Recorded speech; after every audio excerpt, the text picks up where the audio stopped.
Here we have Jon F. White of Crecganford.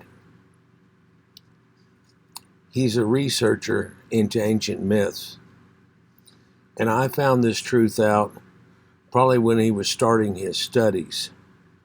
But since listening to him, I found even more connections than I originally had that validated it already to me.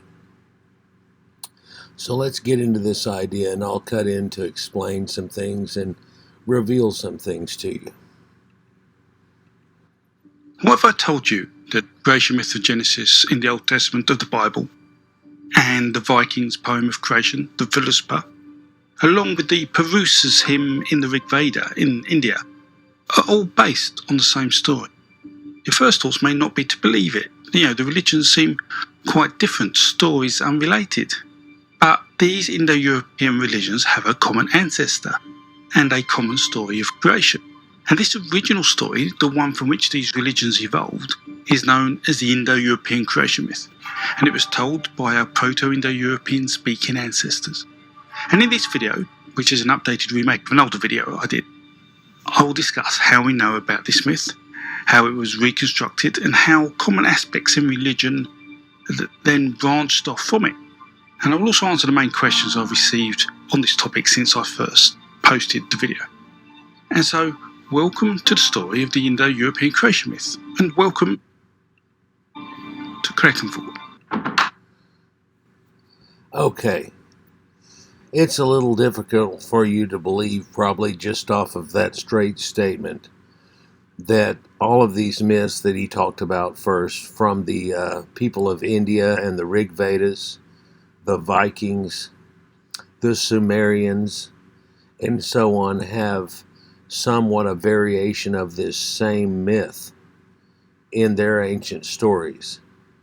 But what these people have done, and what I did back in the day, was found out that they had researched these old myths from the Brothers Grimm, the old tales, and that they weren't actually just from a few hundred years back, but they go back thousands of years.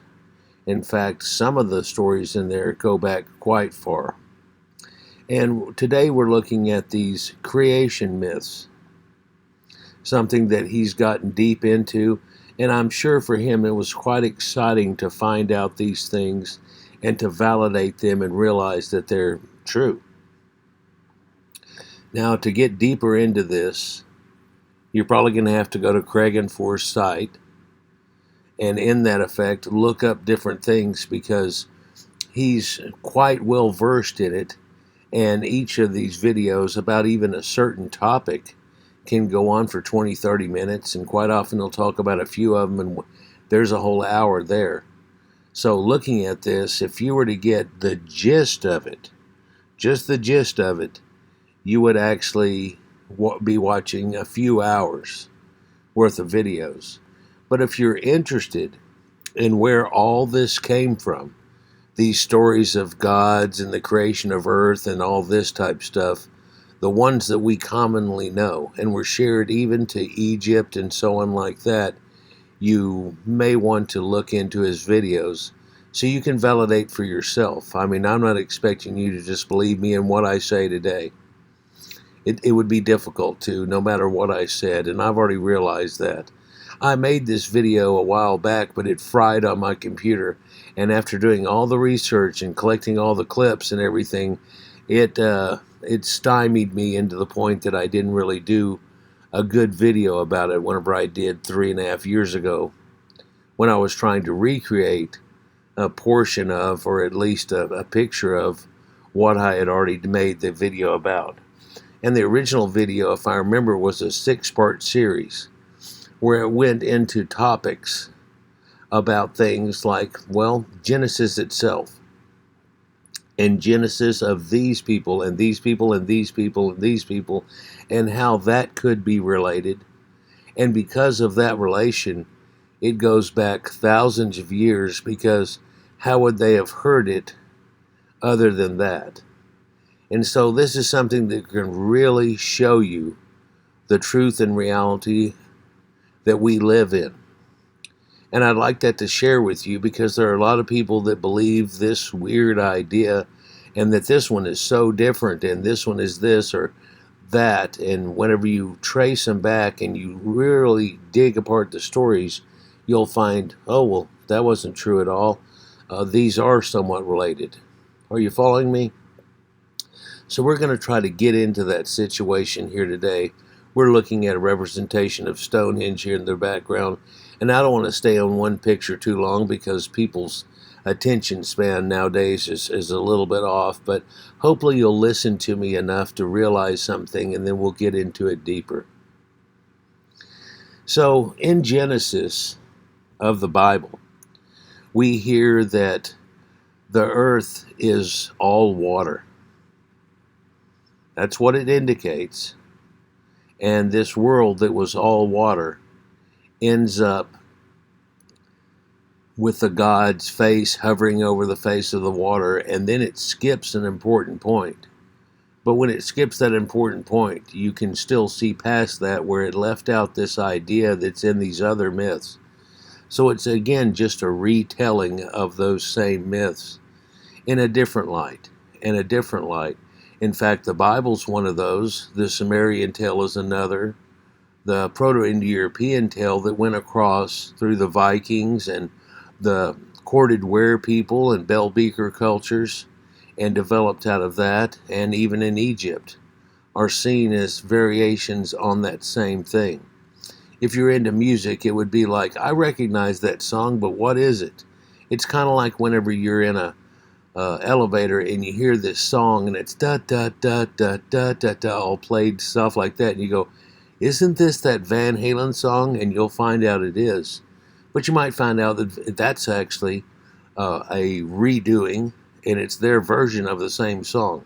Like when they did Dancing in the Streets, and that's something from back in the 60s and so on, or whenever they do a redo of it, and you can find variations on a theme of that. So let's just get into this concept here a moment and see if I can catch it at a good picture here.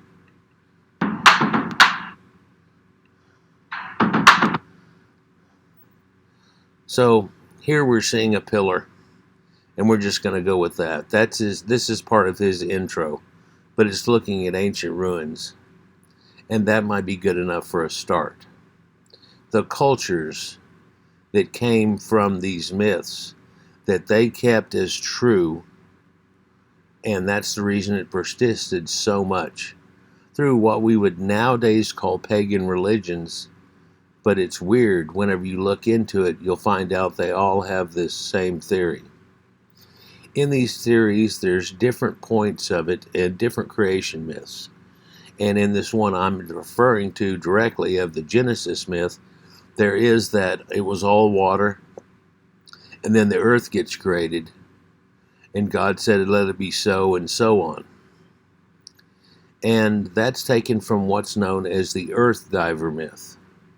It's an idea that, well, in its original telling, apparently a goose who dips its head below water to eat foods and stuff was able to dip down into it and pull up a piece of land and spread it out on the surface, which we all know would just sink again, but yet instead it actually created land. And we have this idea that we all started in the ocean, and then there were amphibians, and then they came to land. So this may go with an idea of the way the whole thing goes. And it's strange that they have connections quite often that ring true with what we believe even to this day in our knowledge.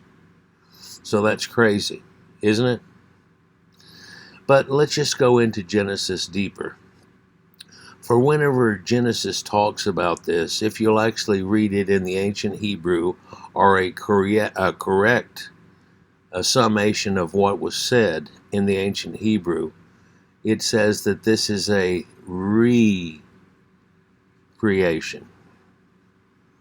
It said you're supposed to repopulate the earth, and why would they say repopulate the earth whenever God is apparently talking about Adam and Eve and this first people?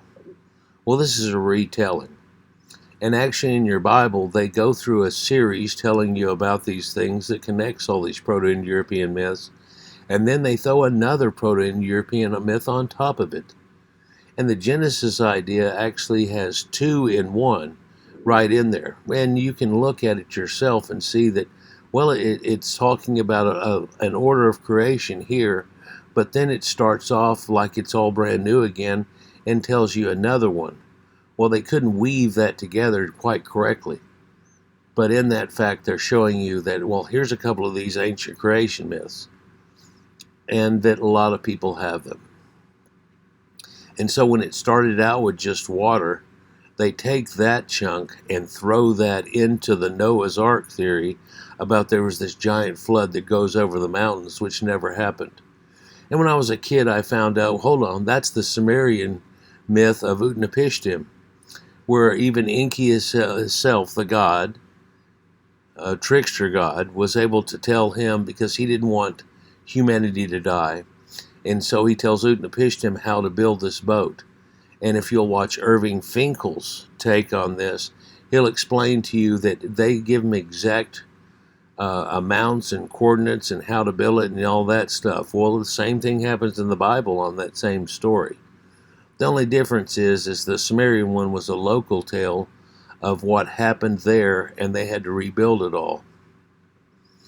And that's really the same tale of Noah, where they have a creation myth followed by a secondary version, and then it goes all the way through to the point that we have the flood story of the Bible, and there's a third creation myth, and everybody's supposed to be kin to this Noah thing. That's why I've shown in a lot of videos that Bible myth only talks about Caucasian people. Yeah, it doesn't talk about Oriental people or Sub-Saharans or Eskimos or anything like that, now does it? In fact, Noah lands in the Caucasus Mountains. Well, what's crazy about that, apparently it's something very similar to the Sumerian creation myth. He even releases birds in a certain order, and that order and concept is also found in the Sumerian, as well as the Bible idea of Noah releasing the birds and then finding out there's land. And then there's that idea of a water diver, the one that comes down and picks up the earth and starts off land. You can find this myth in a lot of places, and it shows you how far it goes back when it does. One good example I could explain to you, you know the myth of Maui? Surely you've watched the movies here with the crazy chicken and the little girl, and she finds Maui and everything. But if you'll watch that in a little cartoon part, they talk about how he throws his incredible fishing hook into the ground and catches it on a reef and then pulls up the islands of Hawaii. So well before the people who ended up becoming the ancient Hawaiians that were there before Hawaii was even discovered and all that, had this idea. And how far does this go back? Well, in that aspect, you could look at it and say it goes back over 10,000 years. But Crecganford has found that it actually goes back much earlier, because if all these people have these connected myths, this is before the bell beaker culture and everything. A common myth of people that were in the Near and Middle East at one time, who actually migrated and became the Western Europeans that we know of today, that ended up becoming the Americans, and so on. And somewhere in this, it gets blended to a point where the idea of the Bible's creation is the same thing. So if we just look at a few section parts of Genesis, you can find this easily, because Adam and Eve had two kids, Cain and Abel. But Cain slew Abel, and then he was banished to the land of Nod, where he took a wife. You know the story. Well, in that story, it's two brothers, possibly twins, because that's where the story comes from.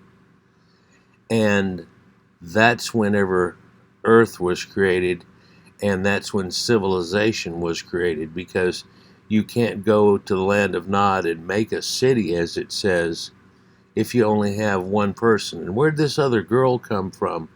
So inside of itself, it shows you that they're leaving out a lot of stuff, and you can easily pick it apart from all these ideas. And you're, oh well, it just left out some part, and you don't make excuses for it. I'm trying to relevate the truth to you now of where these all come from. These ancient myths of sacred twins, brothers, and so on that comes from this. You see, because in the original myth, I guess I should go there first, or maybe I should eke back in time the other way. Let's just go with this one. There are a lot of cultures that have these twins in this idea in their creation myths. And in the original one that they find, there's a guy known as Emo, Y-E-M-O, they feel, but this was before writing, people. This is something that was passed down from time to time. But anyhow, one kills his brother to create the world. And if you look in the Bible, it kind of does that. But then they seem to have used this motif and wrote it a different way. Like, you think it's like this, but it's kind of like that. For the same thing happens in these ancient Proto-Europeans that go back well over 22,000 BC, and some believe it goes back about 45,000 years, with portions of it, and ancient shamans from the time of Cro-Magnon and things like that, that this was already evident. And recently, they figured out that a lot of those markings that are on the cave are a pre-proto writing. It's kind of ideographic, just like the Sumerians did, and then they developed out of that hieroglyphics and cuneiform writing. And that's the same way that Egypt did in a different form. And I talked about the Sumerian connections a lot of times, and a lot of people probably didn't believe me until they found out that new thing that shows that there was an archaeological find, and ancient North African Caucasians are that were in the very first of Egypt, lo and behold, have Sumerian ancestry. And of course, whenever I first did this, they had a mention. But then I made another video where it's not just a mention, but there's all these artifacts, and they showed it on Wikipedia. And I'm like, see, that's what I was talking about. And the next thing you know, it was a few paragraphs, and then now it just does a simple paragraph, and click on here, and it's got its own page. Because there are a lot of things, like the Gebel Arak knife and all the symbology and stuff like that that goes together. And of course, people don't want to hear stuff like this when they've already got an idea in their mind the way that went. But no, that's not the way it is. See, because whenever that brother kills the other brother in this ancient myth, he uses his carcass to create the earth and to spread the waters from the waters and give us air. Right?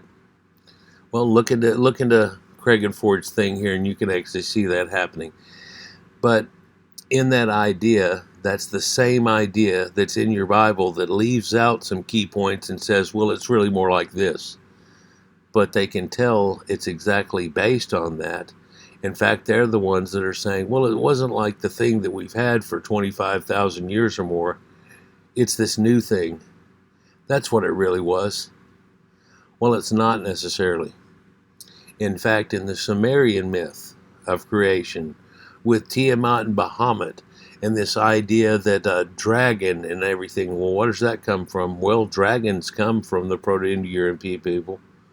So does the idea of griffins, centaurs, all kinds of things. And I've got videos already about each one of those, so we don't have to go there. But showing the concept of the Sumerian myth, we can see that after they kill Tiamat, they use her to create that same vault.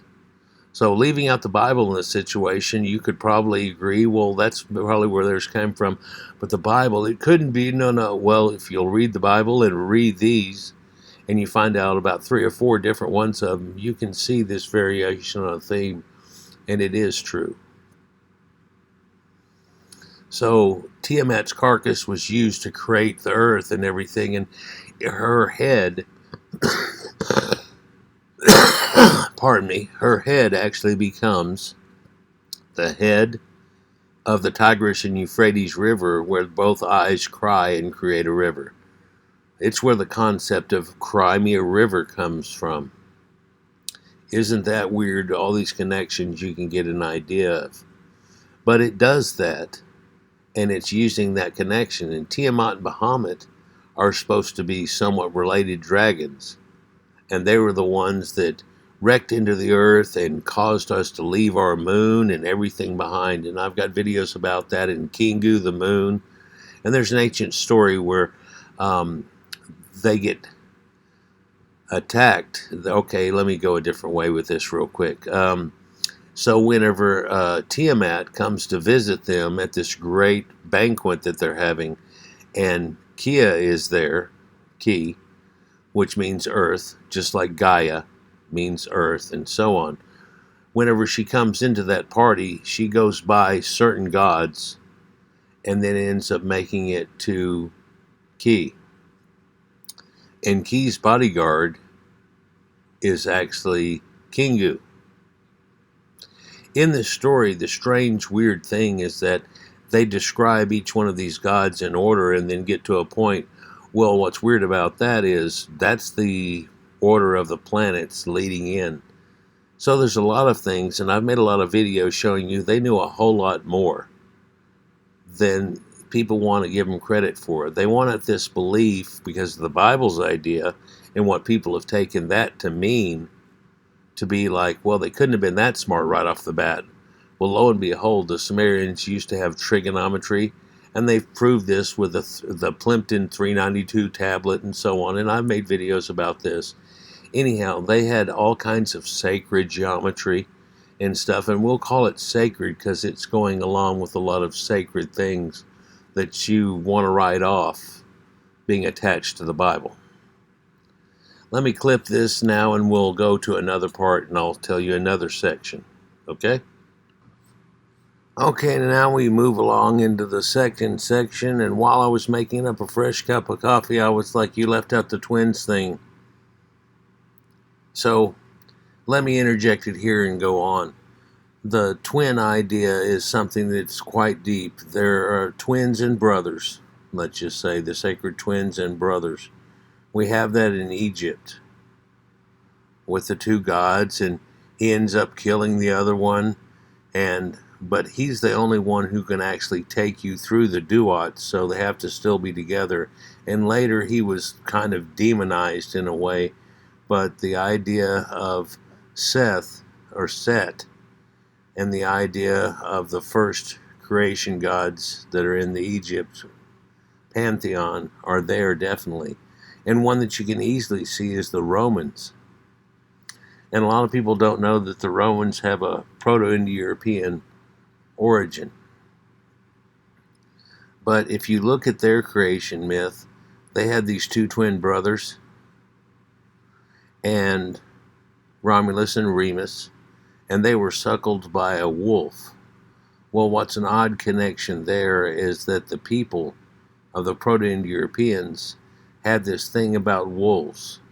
It's quite evident if you get into their mythologies when you find out that Ragnarok is supposed to be this giant wolf that does this or does that, and that just means the coming together of people and getting to be much larger. But they were suckled by a she-wolf. Well, the Proto-Indo-Europeans, whenever they got to be too large of a civilization, because they were semi-nomadic and pretty much had a summer home and winter home and followed the cattle and everything from the way back when, before they created civilization and settled down for permanency. Whenever they would take a portion of the people and then they would have to leave and they needed to go someplace. And I did a whole video about this, explaining that they knew where other people had gone before, and they would point them out a direction, go here, go there, and anything past this mountain or so on. Well, did they just go there? No, they went quite a far distance. And these were listed as being a pack of wolves type people because they had that same mentality and that same idea.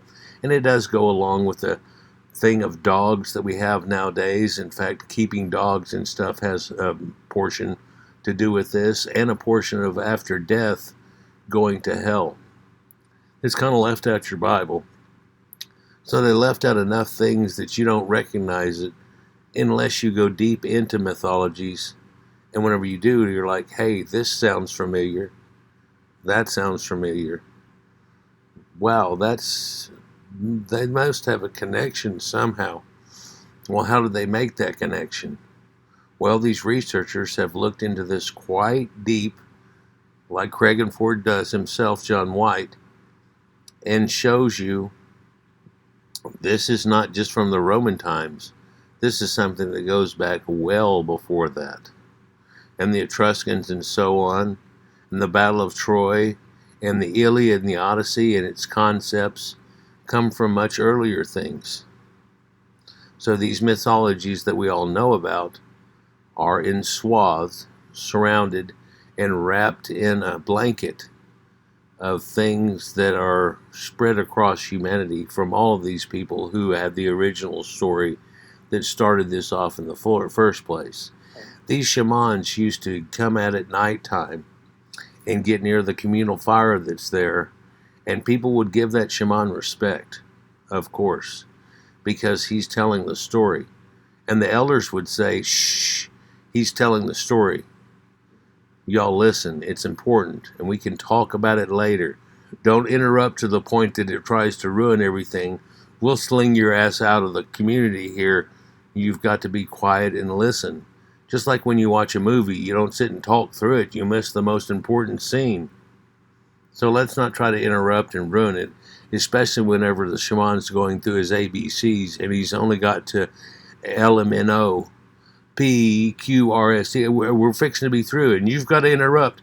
Maybe you ought to listen to the point that you hear these other things, because then that makes connections, and you'll be like, oh, tell me more. Hold on, you didn't want to tell me more. You wanted to interrupt me and try to ruin it a minute ago.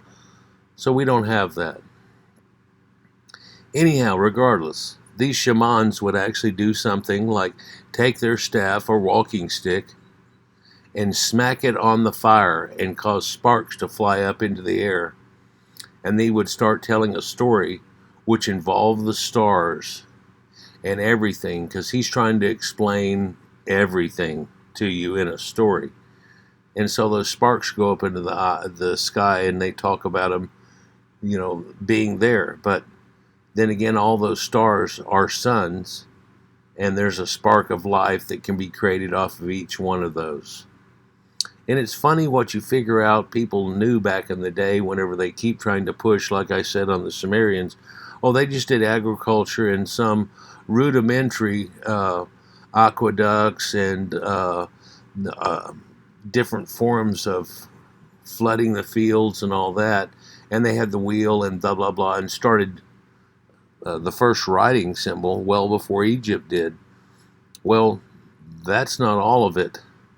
There is so much more to this, and the Sumerians had so much more. That's what I studied in college and stuff and everything, and whenever I first got into it, I was like, well, the Greeks and this, that, and the other, and I had a good, wise person here tell me, everybody does that. Why don't you do something that's lacking looking into? We have ancient Oriental studies classes, and I'm like, well, I don't want to learn about the Japanese. I want to learn about my own people or something and everything. And he goes, Oriental studies actually contain Sumerian and Assyrian and things like that. And I'm like, oh, okay. And I'd already heard enough about the Sumerians to be somewhat interested, but not totally. I mean, it doesn't seem like it's rich enough. It's not thick enough of a soup. Once I got into it, wow, that's a stew. In fact, it's got all the things in it that we ever need. And then finding out later, no. That story, with all these other stories that you've heard about if you study mythology, come from a common root that goes way back into the last ice age. It's kind of incredible. In fact, by kinda, I mean wow. It's hard to believe that this can all connect somehow, but even though you think these myths are quite different than each other, they have this common thread that runs through them, quite often in the same ideas and so on. And this manus is where we get the idea of man, Adam. And it's also where we get the idea of us. So it's amazing. And there's third child in the Bible. Seth is equivalent and cognate with Set of the Egyptians. And they have this glorious tale that comes out of it. But when you study it in depth, you'll find out there's a lot of connections to these other ones. So these people knew each other a lot more.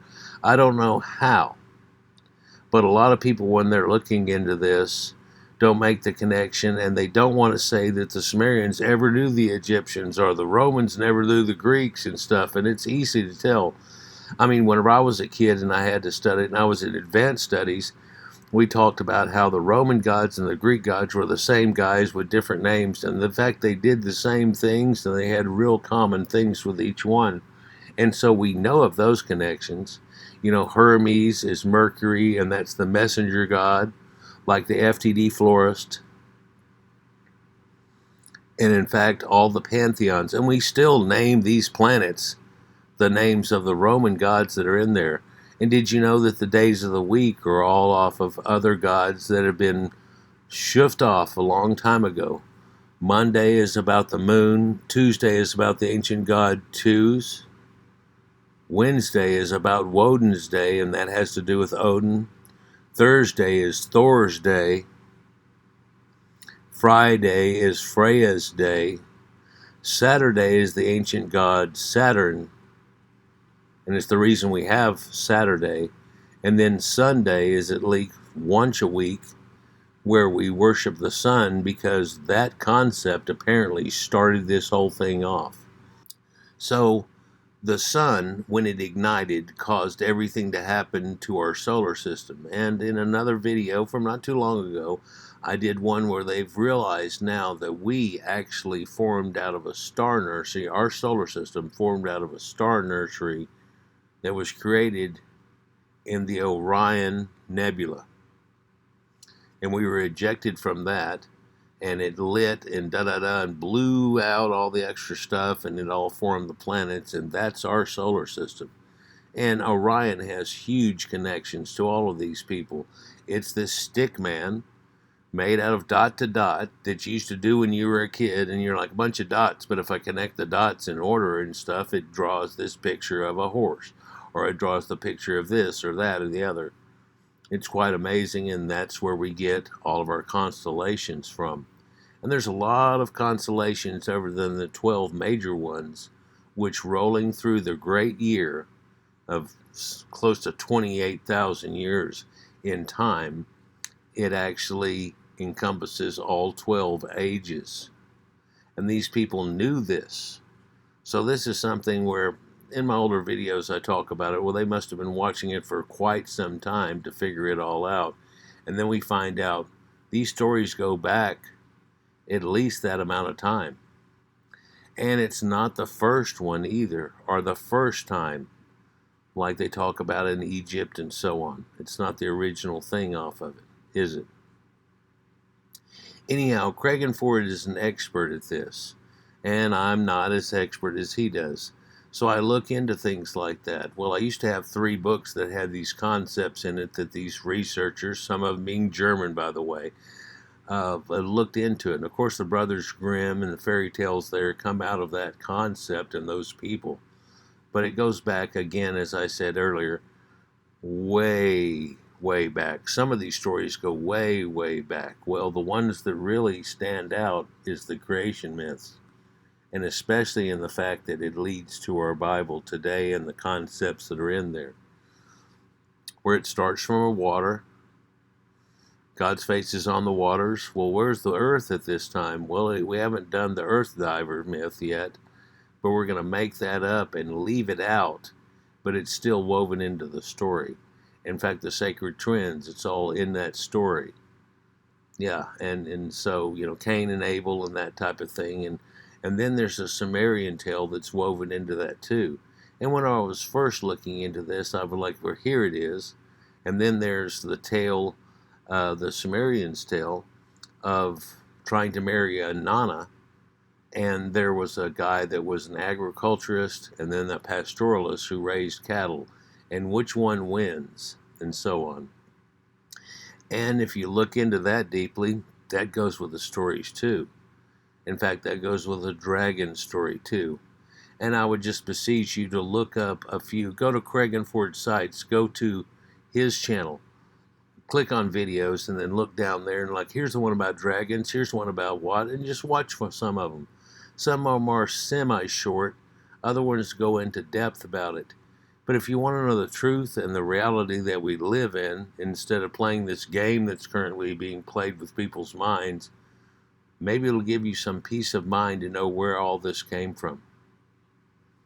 Wouldn't it be great to know? Because that's what drove me, is like, where did this whole concept comes from? Because as a child I knew, well, we had dinosaurs we were playing with as a kid, and we know how long those are back. But the Bible story says that 4004 BC, the universe was created and everything, and they can't get off that idea. And I've heard them say, oh, well, radiocarbon could be off. Well, it can't be off as much as we're talking about. How about if we set that one aside? I know you don't want to, but how about if we set that one aside and look at everything in a full scope, and then all of a sudden realize a lot of people knew about things, and a lot of these people were actually running around doing these things well before you even think the universe was created. So this one would have to be wrong. Whoopsie. Because you know about dinosaurs. If you don't, here, I'll show you a fossil. And we know how long those things existed. And how long ago it was. And it wasn't just recently. And dinosaurs aren't called Jesus horses. Come on, people. Have some rational mind and look into things. You might discover something very important to all of humanity if we figure out where all this comes from. Right? Well, we should. And I think it's real important. Let's catch another picture here for you.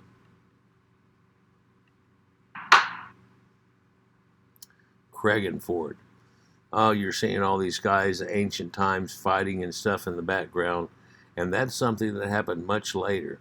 And believe it or not, after people embraced all these things, they're like, it's more like what we say. Well, it's more like what we say. And quite often that caused problems whenever it came from a common source. Some of these people realized it enough because, well, we've got blue-eyed people and you've got blue-eyed people. So maybe we're related. Maybe we'll call you brother. Just like the ancient Egyptians did during the Amarna period to the Assyrians. And we know now that they had a common origin to each other.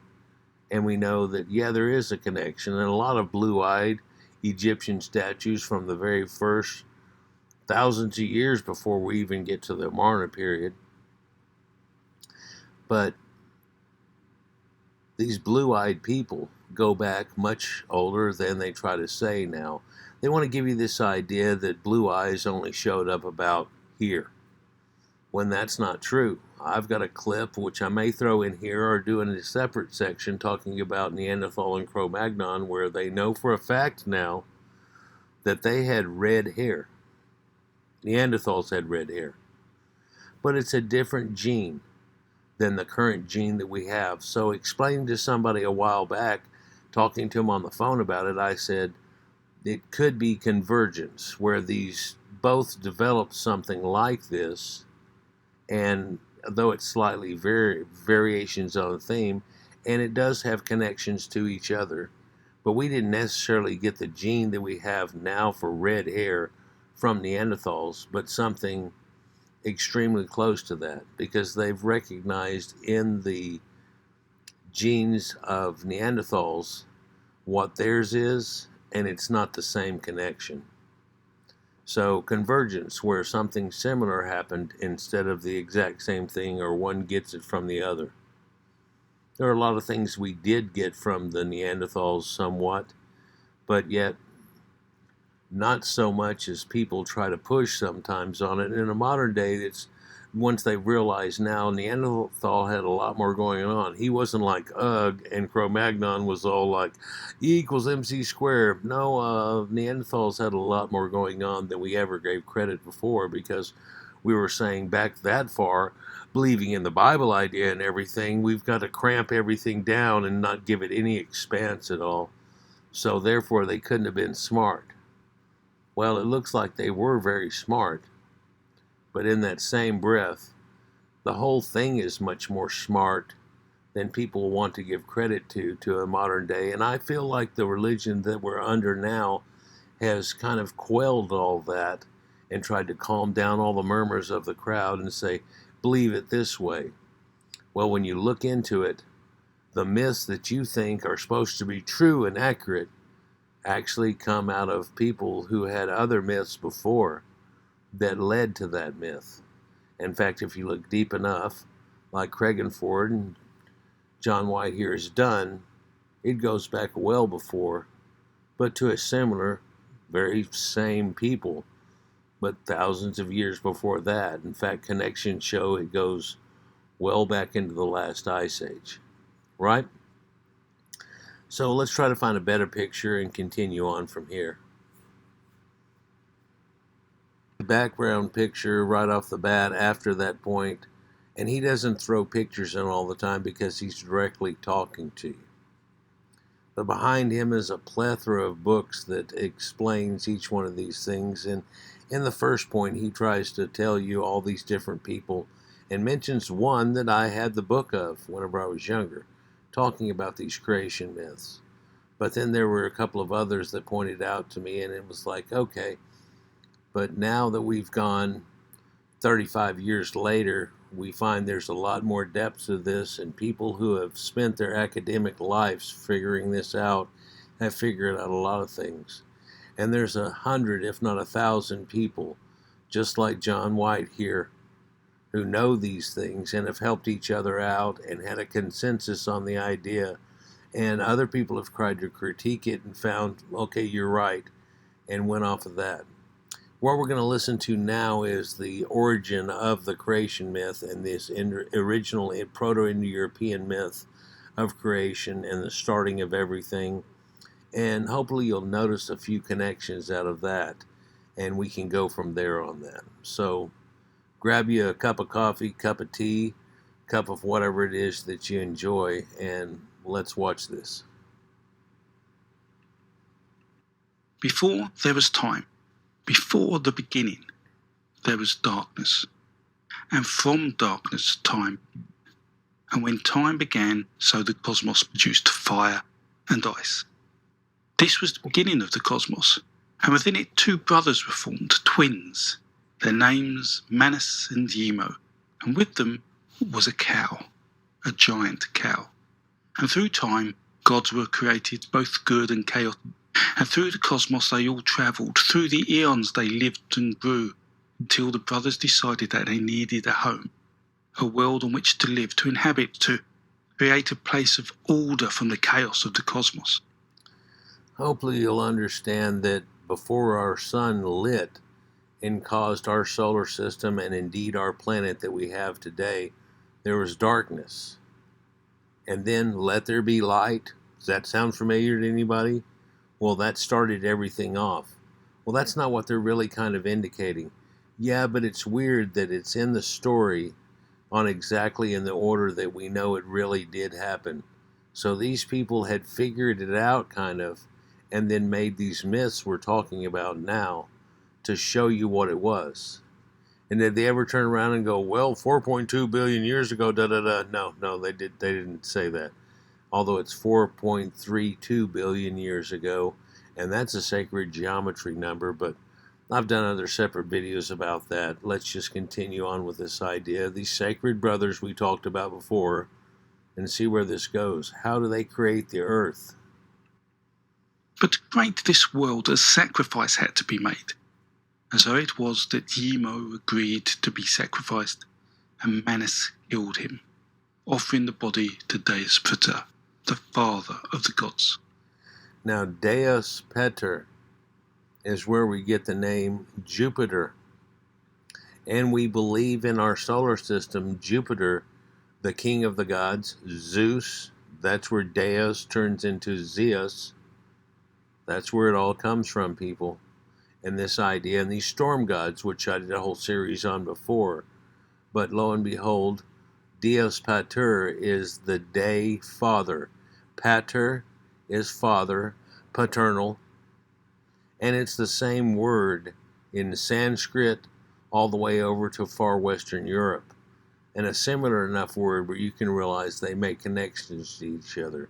So they make this sacrifice to create the world, which is kind of mulled over in your Bible and gone a different way, and they invoke magic, and where somebody just speaks things into being. Well, that's the idea of the god of Egypt that spoke things into being. But see, there's little portions of it in all these people's mythological tales. Let's just go on so we can get into it more. Manus cut Yemo's body into pieces, and from these he created the world, the sun, the moon, the sea, the stars. He created fire and the winds, and finally Manus created people, and the first of these called Trito. That's where we get the idea. Trito is with a triplet idea, and these three brothers that were a triplet, where one of them is the Holy Ghost that was killed to make the world. That was Abel. Cain slew Abel, and so on. Yeah, enough that. But then they have a third kid, Seth. So there's the trilogy that goes on with that. But we still have a trilogy in our Bible where they say that the God of the Old Testament and then Jesus are the same thing. When you look into it, you know they're not. And there aren't some aspect of each other or anything that they've tried to make it into. And it really falls apart whenever you go into that deeply. But there was a triplet of an idea that was there. And the Father and the Son and the Holy Spirit is also a triple. Triples mean a whole lot of things because it's what goes with a triangle or a pyramid shape. So a lot of things are entwined into this that aren't really even evident whenever you go into this deep. But let's continue. Manus came down onto the world, and there became the first beast, and he taught ritual sacrifice to the people to allow them to keep this world in order. And so Manus had sacrificed Yemo to Deus Pater. The gods showed their approval and gave cattle Trito, a gift to allow people to be rich in food and materials, and all seemed good. But on this world, chaos had found a home, and the people's cattle were stolen under cover one night in a treacherous move by the three-headed, six-eyed serpent called Ingui. This led to Tiamat, which makes a whole lot more close connections with the Sumerian mythology that hopefully you're seeing. There's a flavor here that goes along with the biblical idea, but I caught him at a wrong point here. Let's just let him continue. Was not strong enough to fight off the serpent, and so the next day he made a sacrifice to the storm god, Percunus, offering his ritual drink to gain the god's strength for a fight with the serpent. And Zeus is quite often known as Zeus Percunus. And so this concept of a Proto-European thing, Lex, did you know that the Greeks are Proto-Indo-Europeans? Yeah, a large portion of the population was, and there was this blend. The demographic in that area has changed over the thousands of years. Hopefully you realize that, just like the demographics in most places have changed from what they used to be, especially during the time we're talking about, but yet not always, and not totally, because we still grab onto this myth that goes back tens of thousands of years and leads into the idea of sacred cattle and things like you think of in India, but it goes deeper than that. And I've got that in other videos, and hopefully if you watch enough of my stuff, you'll find out. Just go to my channel and go click on videos and then look down through them. And I've got over 3,500 videos, or well more now, and you might want to look through them and see, well, will this one grab my attention? I have to mention now, though, that quite often inside of one which has a name for it doesn't talk about in the name all the things that I talk about and all the connections that I make. So you were able to make the same connection. Let's just continue. And Percunus was pleased, came to the world and said he would go with Trito to fight Ingui. And so together they travelled far into the mountains, beyond the borders of their land to retrieve the cattle, and when they arrived at Ingwe's cave, that chaotic three-headed serpent, they eventually slew him, allowing... And that's Hydra. That's in so many tales. And you can find a multi-headed serpent in India and in Egypt and places like that too. Goes along with dragons. And serpents were special because they can shed their skin and grow. That's why a snake is a snake.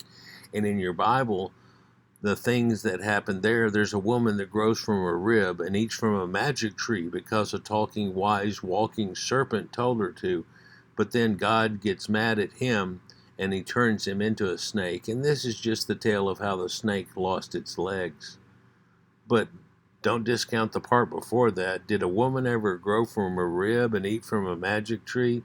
Well, putting in that idea of a magic tree is also the same as a world tree, like Yggdrasil and so on. And I've got a video about that, in fact, a series. So this world tree is something else that even attaches to totem poles, which are made from a tree. And there's these top gods that are there, the medium gods and the gods at the bottom. Well, the gods at the bottom are the underworld.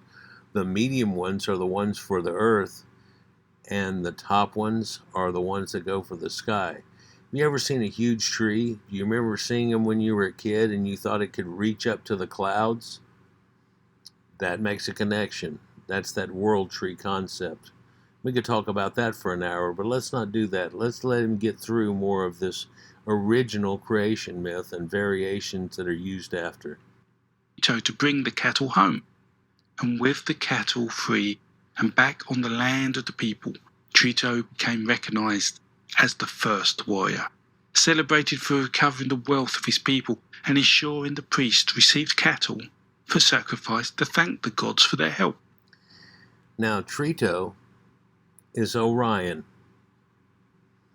which just means in the Far East, because that's where he rises, and that's where we get the word Orient from, because it's Orion T. Isn't that how we spell Orient? And that just means Far Eastern. But this god, if you'll look at it, this incredibly huge 3 stars on the belt of Orion, is right near this Taurus, and that's the cow. And so, wait, hold on, the story is written in the stars right here in front of us, still to this day. And I did a series on Written in the Stars and showed you where a lot of the things, like the idea of Jesus' birth, is right there still to this day. We always have this picture of there being a cow and there being a sheep and so on and everything that's in this major picture that's here. And what's crazy is that's the manger scene. That's right there. Maybe not so crazy, huh? Let's let him go a little more. And so Manus created a sacrificial fire and over it killed a bull, offering it to the gods, the flames and the smoke reaching high into the sky. There Deispota and the other gods received that sacrifice, ensuring their share, keeping the gods content and encouraging them to keep chaos away. And this is the reason for sacrifice in the Bible and all that stuff, and carried on. It's thick with it. Really, we don't have to look too far to realize that's there. And the Sumerians used to give their first biscuits that they made out of the grains every year, and the first of cattle and the first of things for that purpose. But if you'll look into the Mount Sinai, which is a mountain of sin, Ai is the epitaph of a mountain, so it's a mountain of sin. But what mountain of sin did we bring upon ourselves? Well, if you'll look into it past the 10 Commandments, into all these commandments he gives past that, he tells you you've got to sacrifice, just like the cows and everything else, to him, this supposed Yahweh character, that you have to sacrifice your firstborn from that. And finding that out, I almost teared up, finding that if we still believed in it this deep, and we were crazy with it, my brother wouldn't have existed. Oh, that's messed up. Are we emo and Manus and think? Well, you could look at it that way, just like we're all the Adam and Eve that started everything off. But that's different too. And in return, the gods continued to give cattle to the people. Manus continued to sacrifice, and a new king was crowned. He was called Ymir. And he was prepared to sacrifice himself to keep the people safe and the lands fertile. And Trito continued to keep cattle safe. Now, if we were to break this creation myth down into its key component parts, we will find a pair of twins. No, we will find a set of twins, Manus and Ymir, and a cow. Manus means man, and in effect represents the first man, and he sacrifices Ymir, who represents a king, often considered his brother, and whose name means twin. And the motif behind the sacrifice of the king is that the sacrifice is required to create the world, and create that world, in this case, specifically from Ymir's body parts. And that's a motif that recurs in many Indo-European creation myths, and allows order to be formed from the chaos of the cosmos. And this theme of the king and the land being connected is a motif that appears in many myths outside of creation stories. We see stories that if the king is sick, then the land becomes less fertile. So this is the trope that's in the King Arthur thing, if you think that's alone in somehow. And it's also in the story of the Lion King. Oh yeah, and how does that go back? Well, that concept or twist on the story seems to go back into the ancient times of Leo. So it goes well far back. Well, no, it seems like it came before that and was embraced in the time of Leo because these people knew that, and it's the star that the sun rises in, and lo and behold, or the constellation that it rides within. So lo and behold, we have something here that makes more connections. Let's continue. Subject to plague or drought. That's a typical piece of story from the King Arthur legends. And if the king is well, the land prospers and the people are happy. And this probably all ties back to this motif. The king is the land and the land is... And the Lady of the Lake, her arms clad in the purest samite, held forth Excalibur, signifying that Arthur shall be king. Well, hold on a minute. Samite, where is that? Well, do you know where ancient Siam was? Yeah, there are connections all over the place that people don't get out of words and things like that. Is there a metal called Samite? No. But they named it that to make the connection. An aside, if you want a deeper dive into understanding the importance of the twins in Indo-European creation myths, I've made a video here covering the topic with a specific look at Romulus and Remus, comparing it to other Indo-European myths. Now, with the twins, we also have a cow, which is a direct symbol of the importance of cattle in these times. Yum, yum beef. Hey, it's what got us here. But then, of course, later there are horses, and there are chickens and things, all domesticated by Caucasians. And they've got these crazy myths that go along with that, so you'll remember something, and it makes connections that we don't necessarily have today until you look into it, and then you find they're all there. Primarily due to relative ease of farming them, and to the fact that literally 100% of the bovine and its waste was useful to the people at the time. It could not only be used for food, but clothing, fertilizer, disinfectant, and milk, to name a few things. Now, not all versions of the creation myths across the European landscape that have evolved from this original myth stick to the core themes. There are cultural needs. The environment will shape the myth, and as time passes, so these changes evolve further. As an example, in some of the creation myths, it's the twin who sacrifices man, or in others, the cow is sacrificed. But many have the world being created from the body parts of the sacrificed being. And a cow, if you'll look into his stories, is the origin for the stories of a dragon. So now we're back to Tiamat, and her carcass ends up making the dome that holds up the water, supposedly, that's out in outer space. Well, you can't breathe underwater. You can't breathe out in outer space either, but So a cow gets turned into a dragon. That deserves its own hour-long video to go in depth about that and show it. And he's got videos about it, and I do too. In fact, I've got a 6-part series, I think it is, that shows that there are dragon mythos in the Bible. And you're like, yeah, well, we know there aren't dragons, so it couldn't be in my Bible because, oh, well, what the hell? It starts out with a dragon in Genesis, and then at the very end of everything in Revelations, there's a multi-headed dragon. Where does that come from? It's written in the stars. You can see it to this day. Let's not all go stupid and pretend, oh, well, mine's so special and different when it's really just a variation on a theme. That's the reality of it. Let's continue. It's interesting to see the similarities and differences of what those body parts are used for. And in what is probably becoming my favourite catchphrase, I'll do a video specifically on that part of the myth as soon as I can.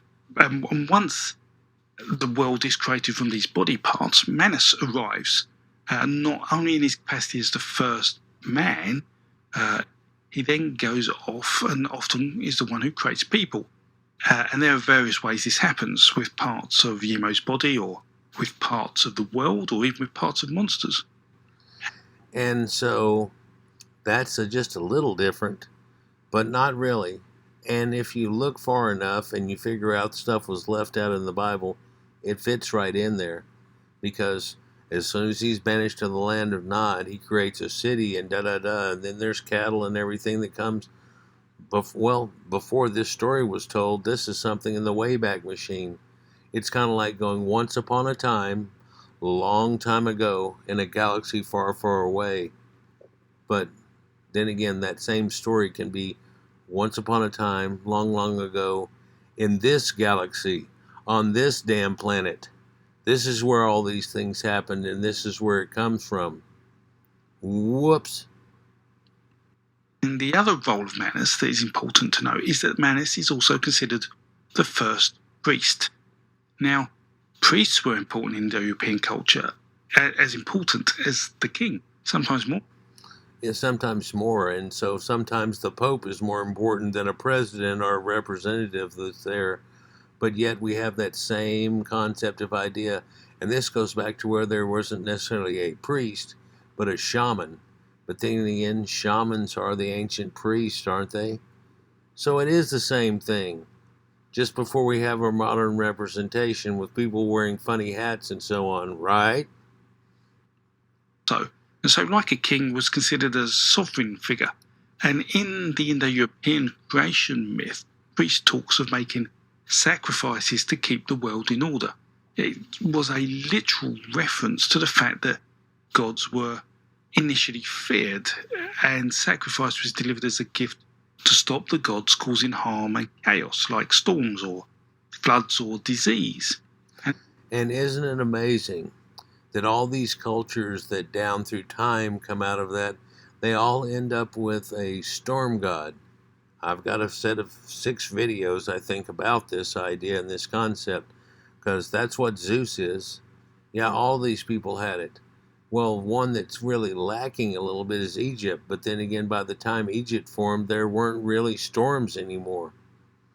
There still was a flood, but that's caused from a total different idea, and they understand and knew that, so they left out that little part. Does it mean the rest of it's not attached? No, you're obviously not paying attention.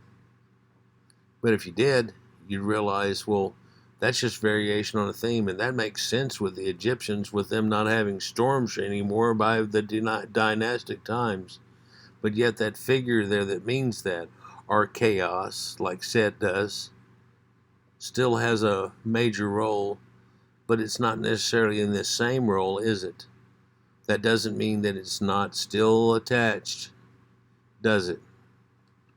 And over time, gods changed to be more ambivalent or even purely benevolent. But when we get to the second part of the myth, the things change a little. Here we are introduced to Trito, the warrior, whose name means third, and so forms a 1-2-3 pattern with man, twin, and third together in the myth. And this third man, this warrior, he was the heroic serpent slayer, rescuing stolen people, something captured in what we referred to as the cattle raiding myths in Indo-European studies. And that attaches to a lot of other things, but we even had in a more modern time King George slaying the dragon and this, that, and the other. It all connects, people. It all connects. And perhaps, of course, finding a dinosaur, something that looked like a T-Rex, they're like, this thing used to live. Well, what is this? Well, that's Tiamat. Oh, we can take it back much earlier than that, though. And also what a griffin is from a triceratops type creature. So it looks like it's got a beak and this, that, and the other, but it's thick and strong and all these things, and you wouldn't want to mess with this thing. Yeah, and so that's where the idea of a griffin comes from.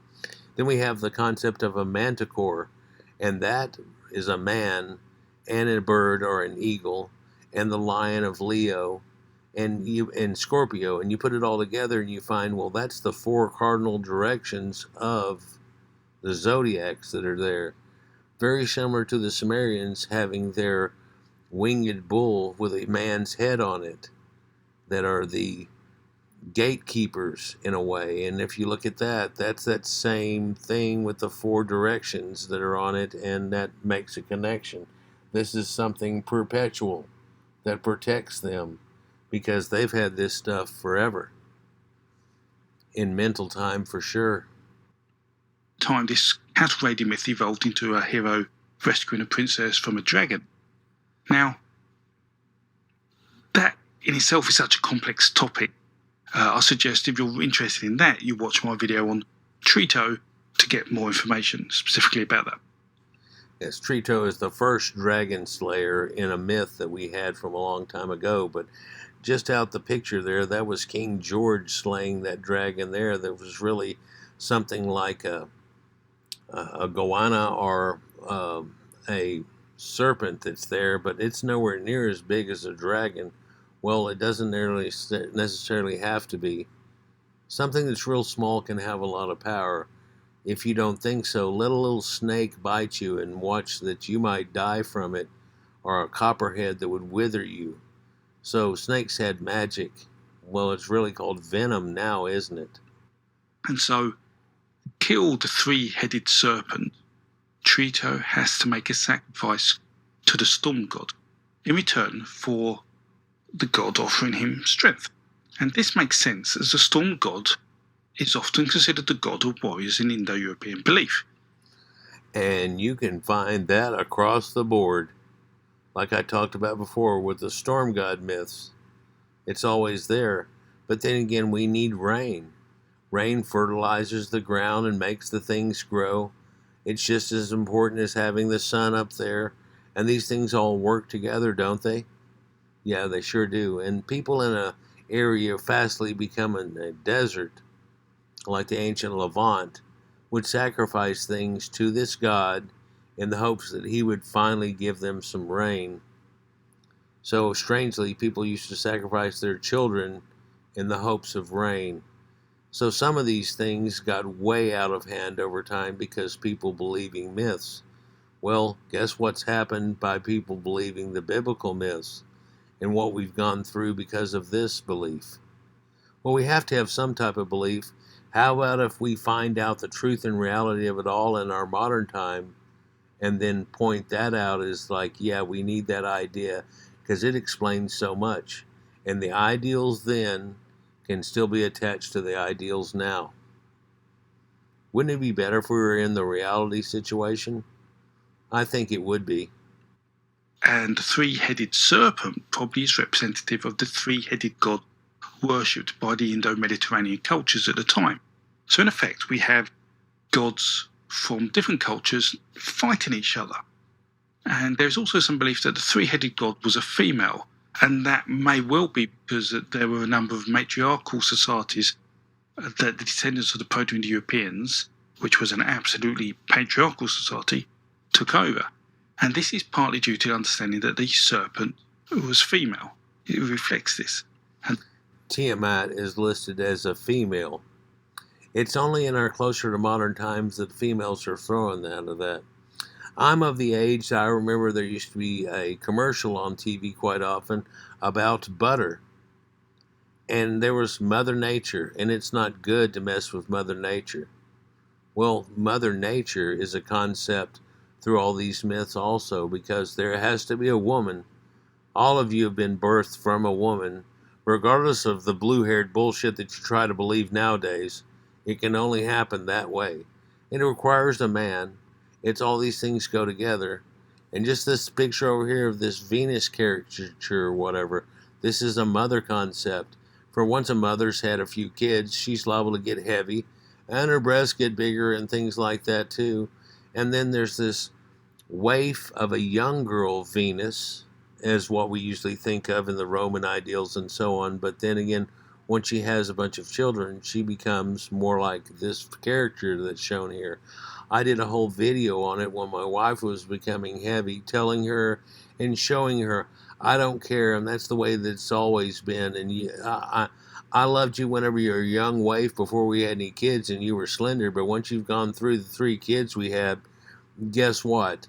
Something very natural happened, but she didn't like it. And I eventually didn't like it either, because she had to keep buying new clothes and buying new clothes. And then once we found a diet that works for her and she lost weight, she had to buy clothes then too. And oh my God, and you know what it is with women and clothes and the whole 9 yards. But I didn't mind that.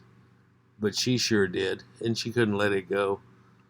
So associating then the feminine with chaos, which is again what the serpent was associated with.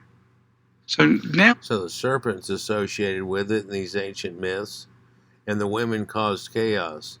Well, I think you can understand how that happens in a modern day, because due to their altruism nature, they're all, aw, and just in you trying to quell her, you're willing to ruin the entire world just to go, well, hold on a second. This is in your Bible, where the woman grew from a rib and then she listened to a wise walking, talking serpent. There's a magic tree over here, which also connects, but yet she caused the problem that caused the hell that we're in. Oh, we're not in hell. We're actually in Eden.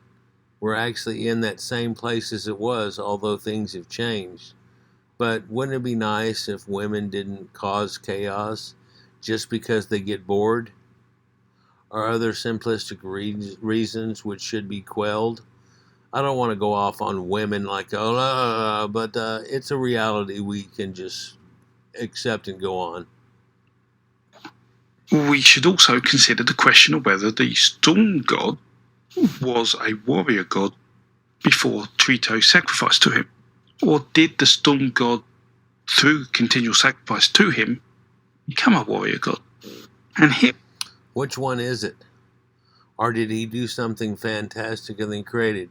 You know, like the story of Perseus and riding on Pegasus and saving the girl from the Kraken, which I've shown in my Written in the Stars section, that, yeah, there's Perseus, there's the Pegasus actual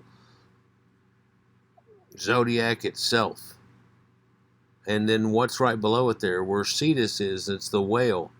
By the way, that's the same whale that Jonah goes in for 3 days, and it's a giant fish. Well, we know nowadays, of course, that a whale isn't a fish necessarily, but oh my God, you know, let's just go on.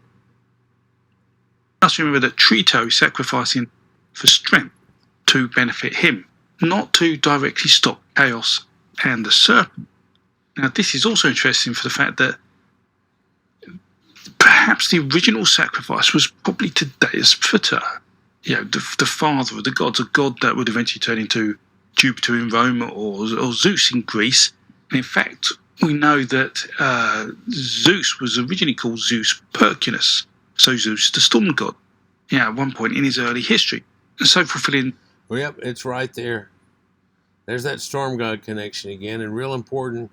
Well, he does something. He's got some super magic. He can cause lightning bolts. Well, now we know what causes lightning and so on, but lightning is associated with rain, with storms, and that's what feeds the rivers, that makes agriculture happen, and waters all the plants, and washes the earth clean, and so many other things. With a sky father and storm god role, which makes sense if they are responsible for the sky, and also because they would have created the cows and the ox that was so important. But the split as a separate storm god had occurred by the time the Vedic culture in India had written the Rig Veda, and from where we see some of this sacrificial evidence, the offering of the drink. So it's clear there are already major splits in pantheons by 4,500 years ago. But it started many thousand years before that, and so they can see the bifurcation and how it splits like a river splits or whatever else. And we're now in that delta where there's a lot of splits that run through there, running out into the ocean like the Nile River does itself. But little variations on a theme, but all you have to do is take it back one step before that, and you realize they're all connected. In fact, you can actually still do it the way that we have it today, as Jon has done, and hundreds of others, and figured out, and they're all in concert with each other, and very little fighting in with each other on what happened where or anything. It's amazing.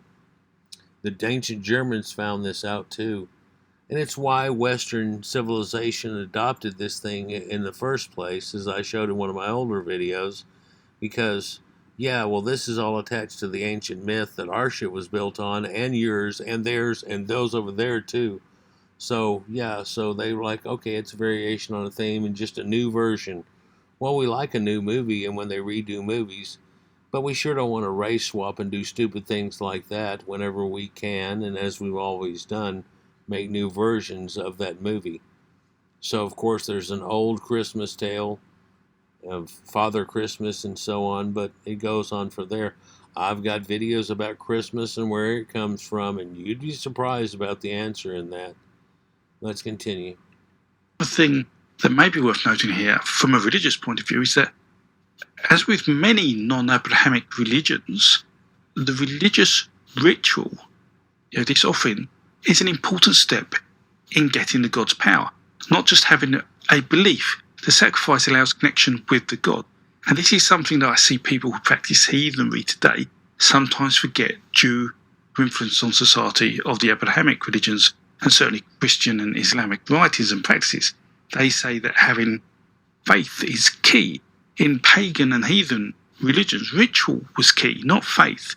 And that is something that remained true until these other religions were eventually all but wiped out by Christianity in Europe. So again, nowadays, whenever they find, hold on, this has got too many weird connections in it, and the Earth's older than that, and all this, so, I mean, like they said long ago, well, if this falls apart, then the whole thing does. Well, that's if you're wanting people to believe that all this really happened, as opposed to a mythology that's been embraced by all of humanity for over 20,000 years. So it's quite different when they do that idea. But that myth of sacrificing something for it. Let me interject here. When's the last time you heard of somebody sacrificing a goat? Oh, these Mexican guys I used to hang around would kill one for Easter and do all this and everything, and everybody eats goat meat. Is that what we're talking about? No.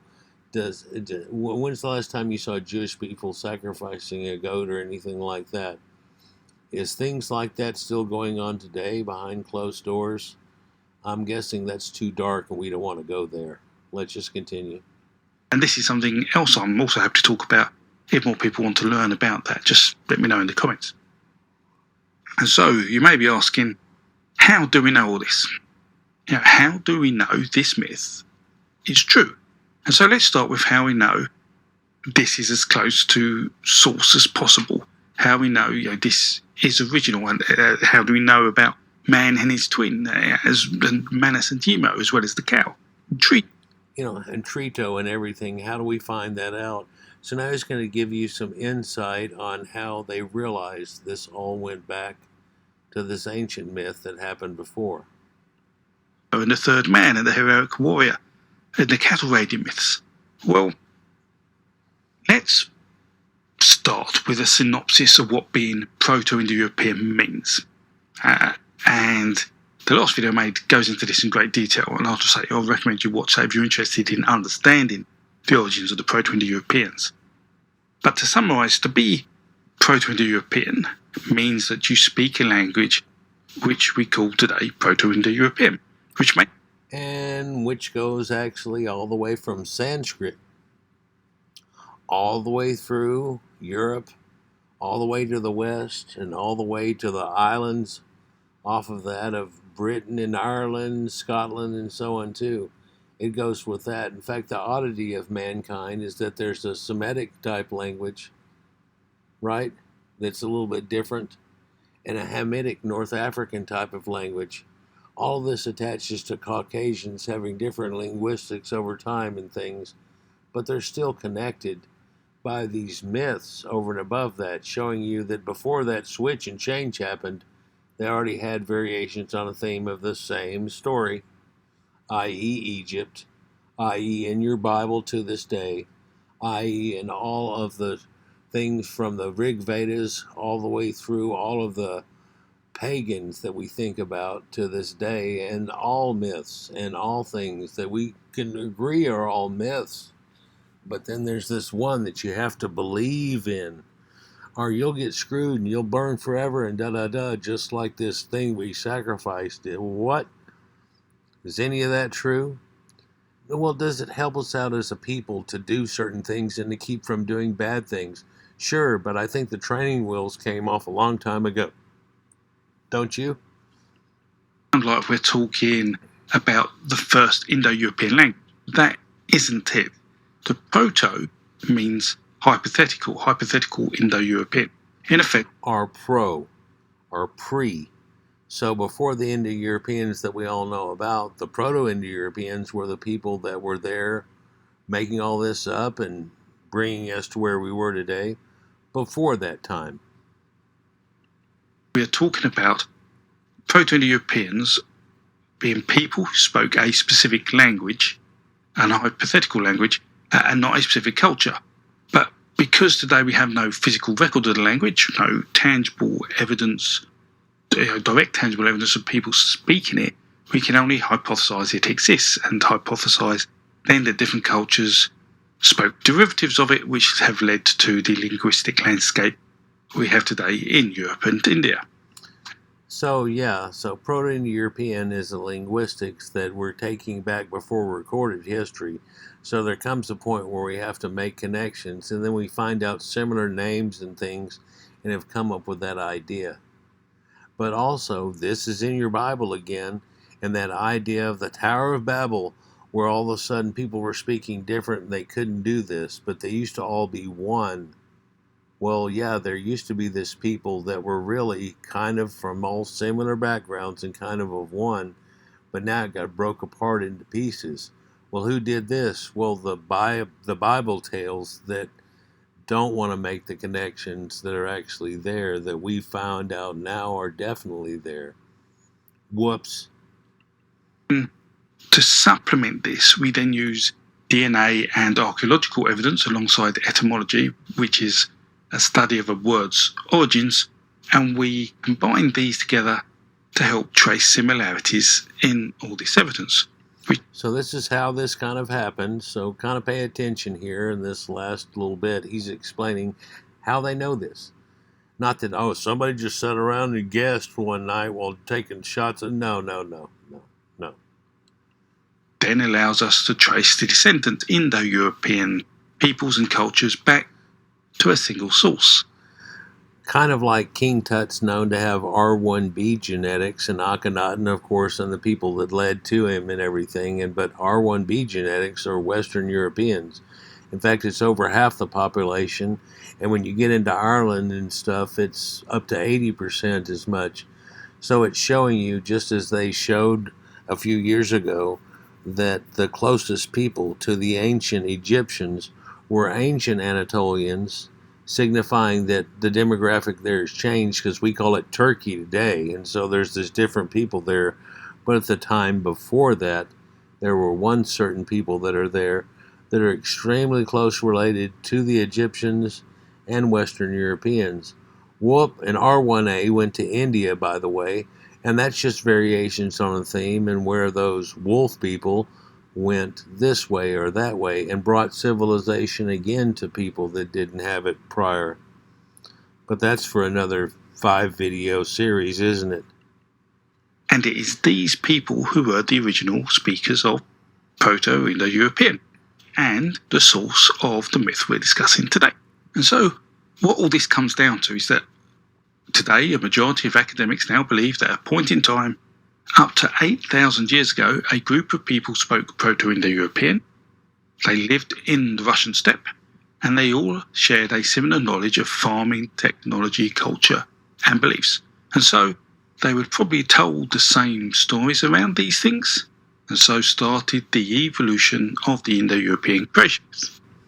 And led to the myths and creation ideas that we even still try to embrace to this day. And they show them in that one little spot there, but my research into it shows there was a swath already, and there had already been those wolf packs where they separate from themselves and take the bane off of society whenever it gets too big before they actually have civilization. And that's how that same genetics and same people show up in ancient Egypt. And that's how those same people came down into Samaria. And we can trace that back easily now to the people of Göbekli Tepe and the Tastapeller sites, which keep growing to this day and showing us amazing things that we aren't supposed to believe were in effect. And everybody goes, yeah, but we don't have any proof of it. Yeah, we do now. In fact, this shows us there was a lot going on even before that time. I could go on. Let's continue.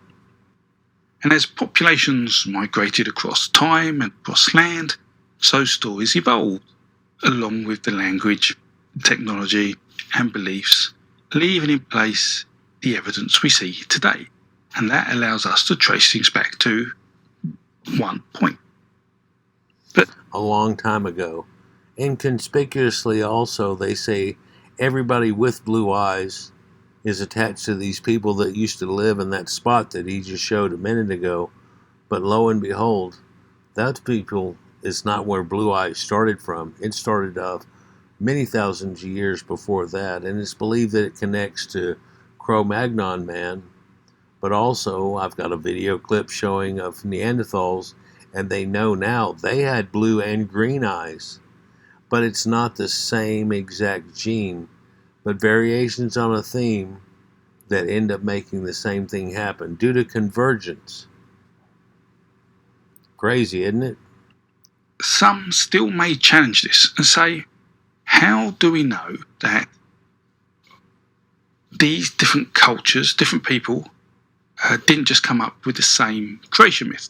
You know, even if they all agree languages are related, how do we know that the plot of the creation myth isn't just a human phenomena, a natural phenomenon, often repeated? And this theory can be dismissed when the fact is that there is linguistic similarity across the myths, meaning that these myths have a single linguistic origin, a Proto-Indo-European origin, and therefore an original source Indo-European creation myth. And we know this, as I say, by the names being the same, for example, in all these myths. Now, this also then disproves any theories argued about the origin of the source not being from the Russian steppe, such as there was a view of it being an old Asiatic origin coming from China, predating Proto-Indo-European, and so making the myth near 10,000 years old. But that's not in effect, and Chinese doesn't even fit into that. But due to the old Silk Road, before there was even silk created, it used to be the old Hemp Road, and before that it was the Civilization Road, and people going through things that Russians know a lot more about than us, because them supposedly being our antithesis here, we don't get to find out all the things that they know, do we? Just do not support this. However, there are some issues here, or the reason this is, I should say, is that scholars were struggling for some time with understanding of how the myth exactly spread. There were links between Persia and Rome. We can see this in Persia to India, Persia to Greece. But the Germanic, and specifically the Old Norse version in Scandinavia, was a sticking point. Its age meant that recent migration in the last 1,000 years was not an option. So how could it have travelled from or to Scandinavia and evolve so much? Where was this influence? Well, it was eventually deduced that the Old Norse version of the myth hadn't evolved picking up new motifs on its way to Scandinavia, but it had in fact preserved the original myth, and so had details within it that were lost in other versions of the myth around Europe and in India. We can see this as a variations on a theme. And believe me, the scholars that are into this are in heavy consensus. And this is something that they should probably make a TV special on to explain this out to people. But of course, due to everybody being Judeo-Christian that are attached to this, don't want to hear this. I mean, they've got a thing about a lady that grew from a rib and ate from a magic tree because a wise walking serpent, which is a dragon, told her to. And they're just willing to believe that. You have to believe in this, otherwise you're what? So there are some strange myths that's in the Bible, but a lot of them attach to the same Proto-European origin. Evolved, it is in fact probably the oldest version of the myth we know. And once this was understood, then the understanding of the myth's evolutionary journey was far better comprehended. And so I'll now show a video of the Proto-Indo-European language migration across Europe starting around 12,000 years ago. And the maps themselves are from a book called The Feet of Crowds, and it's the fourth book in a volume called A Song of Sheep and Horses, and it's available from the Indo-European website run by Carlos Quiles. And I'll link to this in the description of the video below if you're interested in getting hold of them. The books themselves are available as free PDF downloads and are sold in a not-for-profit manner from some bookshops, making them very affordable and offer some great background to the research behind the data that allowed the maps you're about to see be produced. Now, let's watch the video. You'll see how the Proto-Indo-European language forms around 8,000 years ago. And it's not when it formed. It's not like people weren't talking before then and they had linguistics. And it didn't all switch to a different linguistics. It's just saying we can easily, and everyone agrees that we can attach it to this idea that in North Africa here, and you can see a blurb here, but it goes out the screen and to the left, all of North Africa, not sub-Saharan really, but it's also through the Fertile Crescent and ancient Anatolia, which is Asia Minor, and then there's regular Asia. There's North Caucasian islands, and especially around the area here of Armenia and places that are real close to where Noah supposedly landed that, but this early Proto-Indo-European linguistics came out of here. Well, it's a little larger than this apparently, and variations on the theme as it already happens there, but at about 8,000 BC, there was a common linguistics through these places, and then it spreads, and they change, and variations on the theme, probably because the people that they ran into at that time, like in North Africa and far distances, had a different linguistic, and these amazing Caucasians here were able to adopt their linguistics and their style of language and then use that in the same way instead of everybody having to change to this one. And that's one of the hiccup things in it. But then again, when we look through that, regardless if it's the same thing in Semitic or Hamitic or whatever, this ends up equaling these same people. And so there are connections from that. But it grows from that. Let's just watch this change. Separate languages, the Uralic is separate from Anatolian, and the Indo-Tocharian split also coincides with a split of beliefs, which I talk about. And the Tocharians have to do with this Tocharian area here in China, where they found all those mummies with this blonde hair and these things that don't really go with China, even though that area is China. Well, this is before China was China, in the Qin dynasty and the things that led into that. And you wouldn't believe how many pyramids there are through that time, that area. In fact, they predate the Orientals being in that area. But at that time, there's a core Indo-European, and ones that are closer to it, and ones that over time get bifurcated and farther away from this. But Proto-Anatolian hooks up to it. The people of the Nile, whoops, the Fertile Crescent, and so on. And then there's little changes there. But the Sumerians Yeah, it's all connected. He's letting you know that they've done all this research. If you want to, you can dedicate your life to it and try to learn all these things too. Or you could do it on the side. Or you can do what we're doing now is taking an expert in the field and letting him explain it to you, even if explaining now where all this bifurcated from. It's not some myth that's made up. He's explaining the myth, not making a new one. This is real. And at the time we're looking at here, it's about 6,000 BC to 5,300 or so in these areas, depending on where we're talking about exactly at the time. In my video on the ferryman. And then the Proto-Indo-European language in its native form is completely lost as derivatives form. The Vedic languages form, and the Europe. And I'm sorry I've got it cut off here, but as we get here with this red and gold, all this disintegrating Northwest Indo-European languages is all what we have today in the West. And that got bifurcated again and again, and that's okay. But did you know that Common English is a Germanic language? Yeah, it's not Latin. I even showed this in a recent video where they talking to a black guy, and he's trying to claim that they did everything while they were in the Congo over here and didn't know any of this existed and aren't attached to any of this until a real modern time where they get to learn about it. But then they want to claim we was, instead of looking at it and go, oh, y'all were, we were in Congo and didn't know the world existed. Look how strong it is through Egypt. And this is 4,600 years ago. So this is before Egypt even formed. Oh, yep. And Luwian and other languages that go through, and Proto-Balkan and so on, it goes through the whole area. And as the continental ice shelf receded away and made more and more farmlands, that's why up in this area you have Finnish and Scandinavian people and so on. And they had these same myths too. Variations on the theme, of course, but you can see ones that come from the same one are real close to the idea. But where did that come from? Hard to believe it came from way over in here. No, it's not. We know about the bell beaker culture and all those things if you look into it, so it's easy to see this situation when presented with the evidence. Isn't it?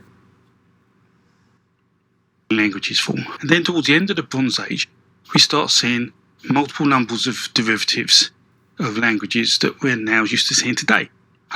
And there, lo and behold, is Proto-Indo-Iranian. Well, that's not Iran. That's where that language has come from. And here's Proto-Indo-Aryan. If you think the Aryans are only the people that went to India. Well, yeah, but it's different. Yeah, there's all these different ones that attach to it. It's amazing. And bifurcating as it goes through here with slightly different colors. Isn't that amazing? These maps of animations of language and cultural migrations separately on my YouTube channel. People have asked to see these.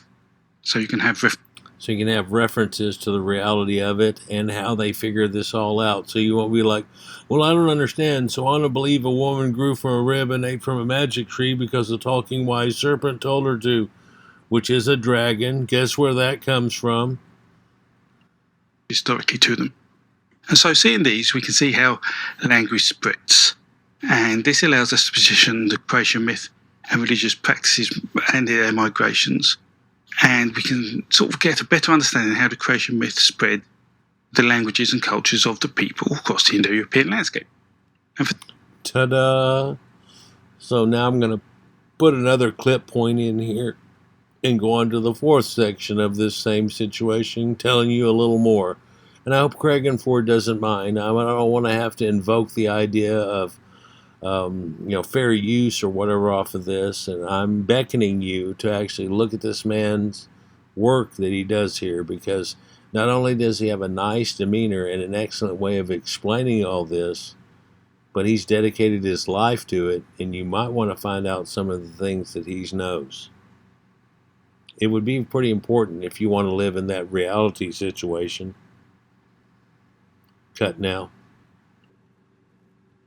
Hop to Rome, and here the myth has changed to become a myth of creation of a city. And the story shows that many primitive variables of the creation myth have been forgotten by the time this story is written. But the concept of a blood sacrifice remains, with Remus being killed when he jumps the city walls seeking Romulus. But we also see versions of the story change, specifically when it comes to Romulus, who in older versions of the story was killed and quartered by the Senate. Very much an analogy of Yemo being cut up and allowing the world to be built. And it's only later the story evolves and Remus survives before becoming a god, a change that was made to make it a far more appropriate end for the founder of Rome. So Rome's also involved, but now we have a deviation times 3, and so it's more often left field, but you can see that same thing, and especially the idea of the twins and the brothers and the wolf thing, where they suckled from her mother wolf and started that, and whenever he jumps the wall, it's too much for his brother, and he kills him and does this, and then he becomes a god. So it starts to go off in a different direction rather than them using him to make the thing, but that's the use for the make of the city. So it really has parallels. If we then move east to the 5th century BCE, we find a book called the Zend Avesta, or the Younger Avesta, and within it, Yast 19. Here the story talks about the flight of Yma's kingly glory, a power known as Zalena. Here, Yma is a cognate of the Proto-Indo-European meaning twin. But here we also see an important point of difference, and that is around the idea of kingship between the Iranians and Indo-Europeans. For the Indo-Europeans, the king is the complete man who contains within his body the essence of all 3 social classes, so priests, warriors and commoners. But in Iran, these essences were eventually combined into this Zalena, rather than the physical king himself. However, this is not the only change, as in the Ferryman videos we also see a more spiritual afterlife than a natural death is the end approach to the dead. And so there's some real belief shifts in the migrations that happened after the first migrations from the Russian steppe, and this again reinforces the fact that we have to be careful who we label as Proto-Indo-European, as these Iranians may have still spoken the same language as those who were migrating to Germania and Scandinavia, but now have a quite different set of beliefs. And the Younger Avesta also has reference to cattle raiding myths as well, with the mention of a 3-headed serpent called Azi, again cognate with Ingri. And so, in this one text we have the combination of the king, the twin primordial figure, and the cattle raiding myth into one story, and one that migrated in the opposite direction to those people going to Europe, and this reinforces the belief that the Old Norse myth is the oldest, as it too maintains these ideas. Now, and that's why they call them Proto-Indo-Europeans, is because of their definite connection through India and farther, and of course the cultures that were there that started that off, and we've seen other things that show us that went bad and the river went bad and they had to move. But if you look deeper into it, there's a lot more that goes along with this. And some of them, or would you say most of them, moved, but not all. And their genetics can still be found there, as well as their linguistics, which shows you a Proto-European connection also. We then look at the Persian Greater Bundahism, a book written around 1300 years after the Zend Avesta. It also has influence from the Indian Bundahism, and we can see that it developed on the ideas of those books. And within the stories, there are remnants of the original myths, despite Zarathustra objecting to the original creation myth and the beliefs around it. But he couldn't ignore this. There was too much investment of people into these myths, and so this is fortunate for us, as these remnants hold sort of evidence, they act as evidence pointing back to the earlier Indo-European mythology. Within this text we have Gaia-Mart, a name that evolved from the evolution of the words Gaia, meaning life, and Martian, meaning mortal, in effect suggesting he was the first mortal man, and Gaia is cognate with Yemo, and so links to the twin. And so Gaia-Mart is thus an evolution of Yemo. And what is also worth noting about this text is that it also states that an ox his sacrifice helped create the world, again linking motifs back to the early Indo-Europeans. And Gaia, that he mentioned just a minute ago, is the Greek name for the planet Earth, or Mother Nature, or Mother Earth. And so there are other connections with people using similar words and phrases out of things that comes to them. Next, we can go to the Vedic culture in India, and we can find the Purusa hymn of the Rig Veda. Now, Purusa may not sound like malice or Yimo or cognative either, but the name literally means man, and it seems to come from philosophical and theological speculation, and such speculation changed the figure's name again in the Brahmanas as Purusa, man, becoming Prajapati, lord of creatures, but the underlying story is still the same, and it is man who is sacrificed in this creation myth. But the morphological and structural features convince us that this is the same twin figure encountered in the Iranian myth. So we have that effect too, but like he's mentioning, there's this weird thing with, well, this one's named this and that one's named that. Okay, what does that name mean? It means man. Well, that's the same word that this one means. So quite often when you think, oh, well, here's a tearing apart, it's the same thing. It's just in their language what they decide to use the name for. And so it's still the same thing. Let's go on to the next one here.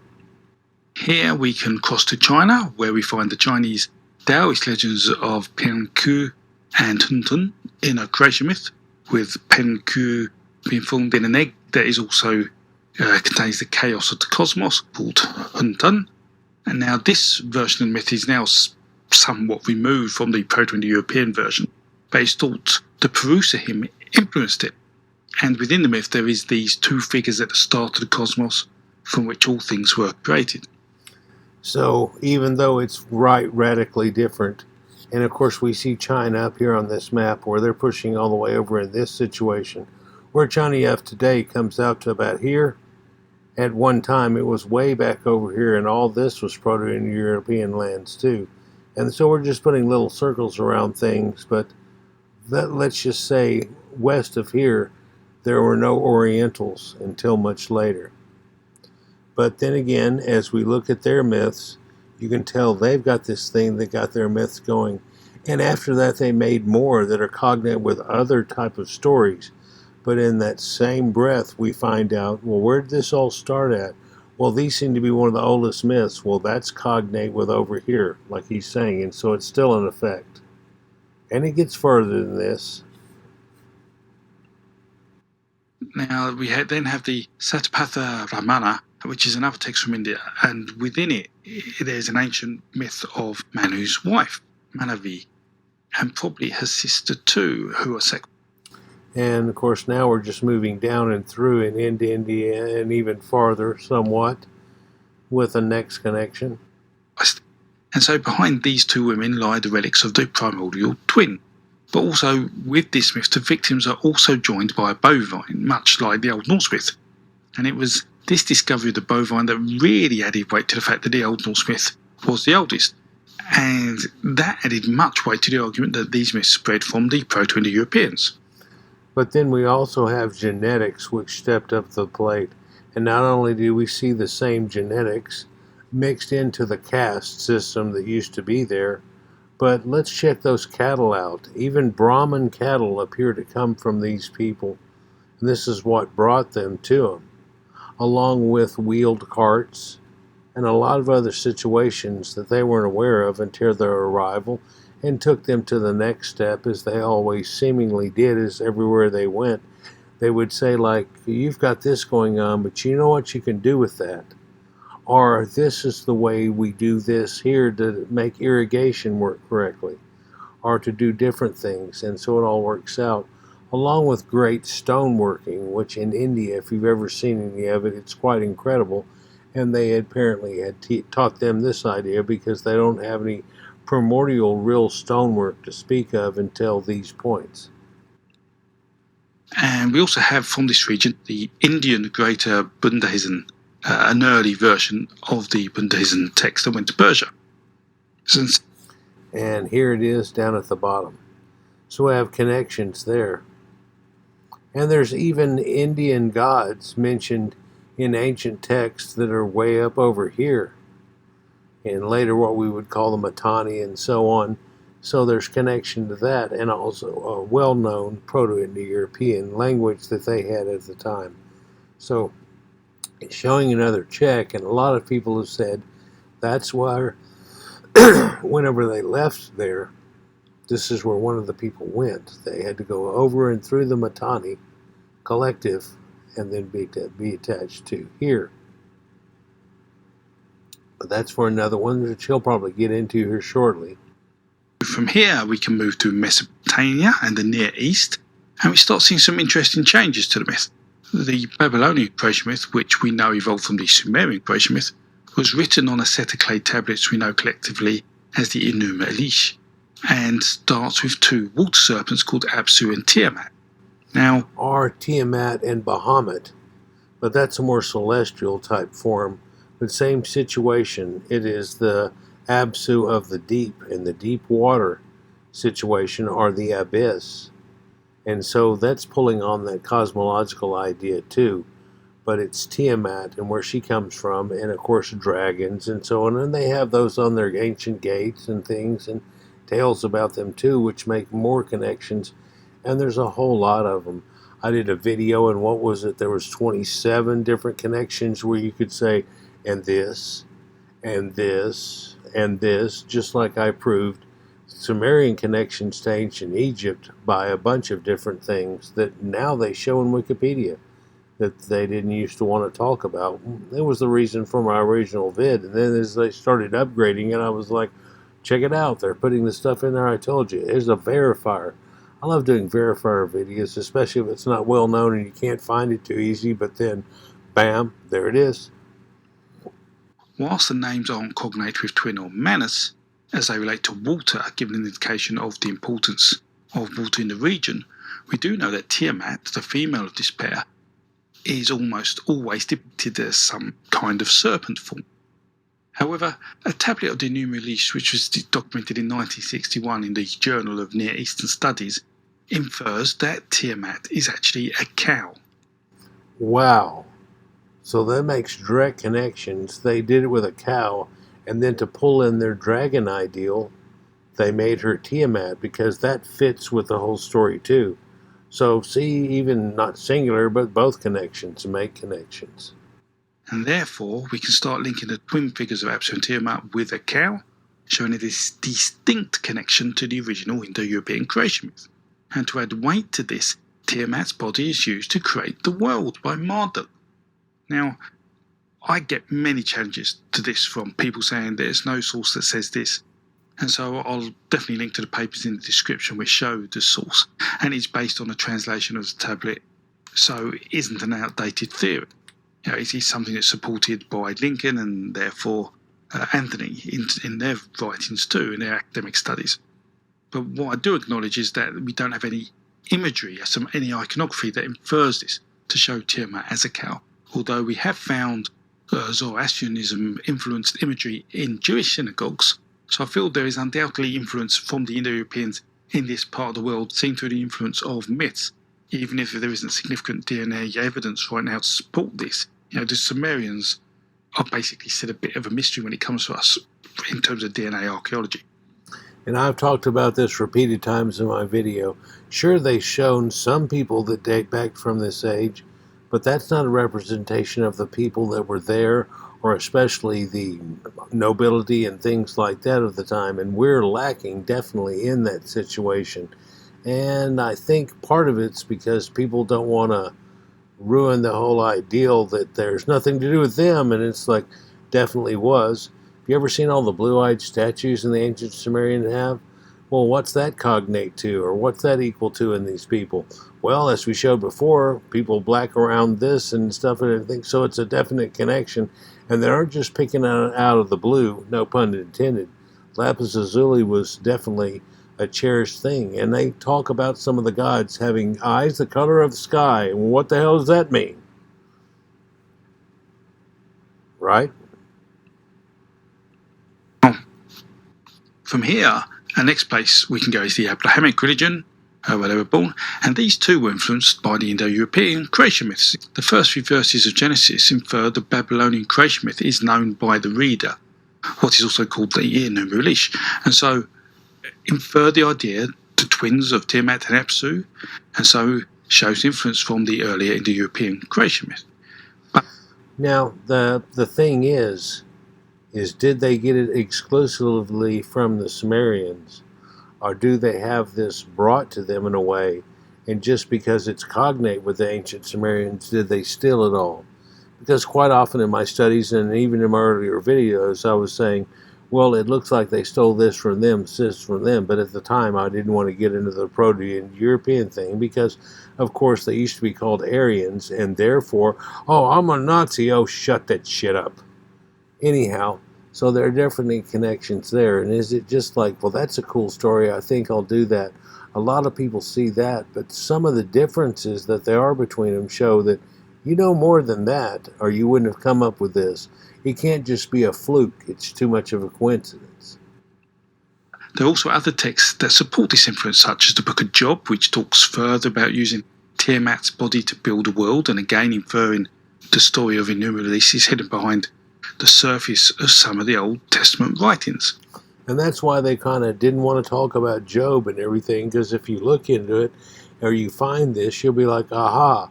But anybody that looks into this at all, or it does comparative religion studies, would be like, here's your flood thing, and here's your deal. And you know what? This weird thing with twins kind of sounds like that. That's kind of weird. What's their, oh, wow. So, and what happens next?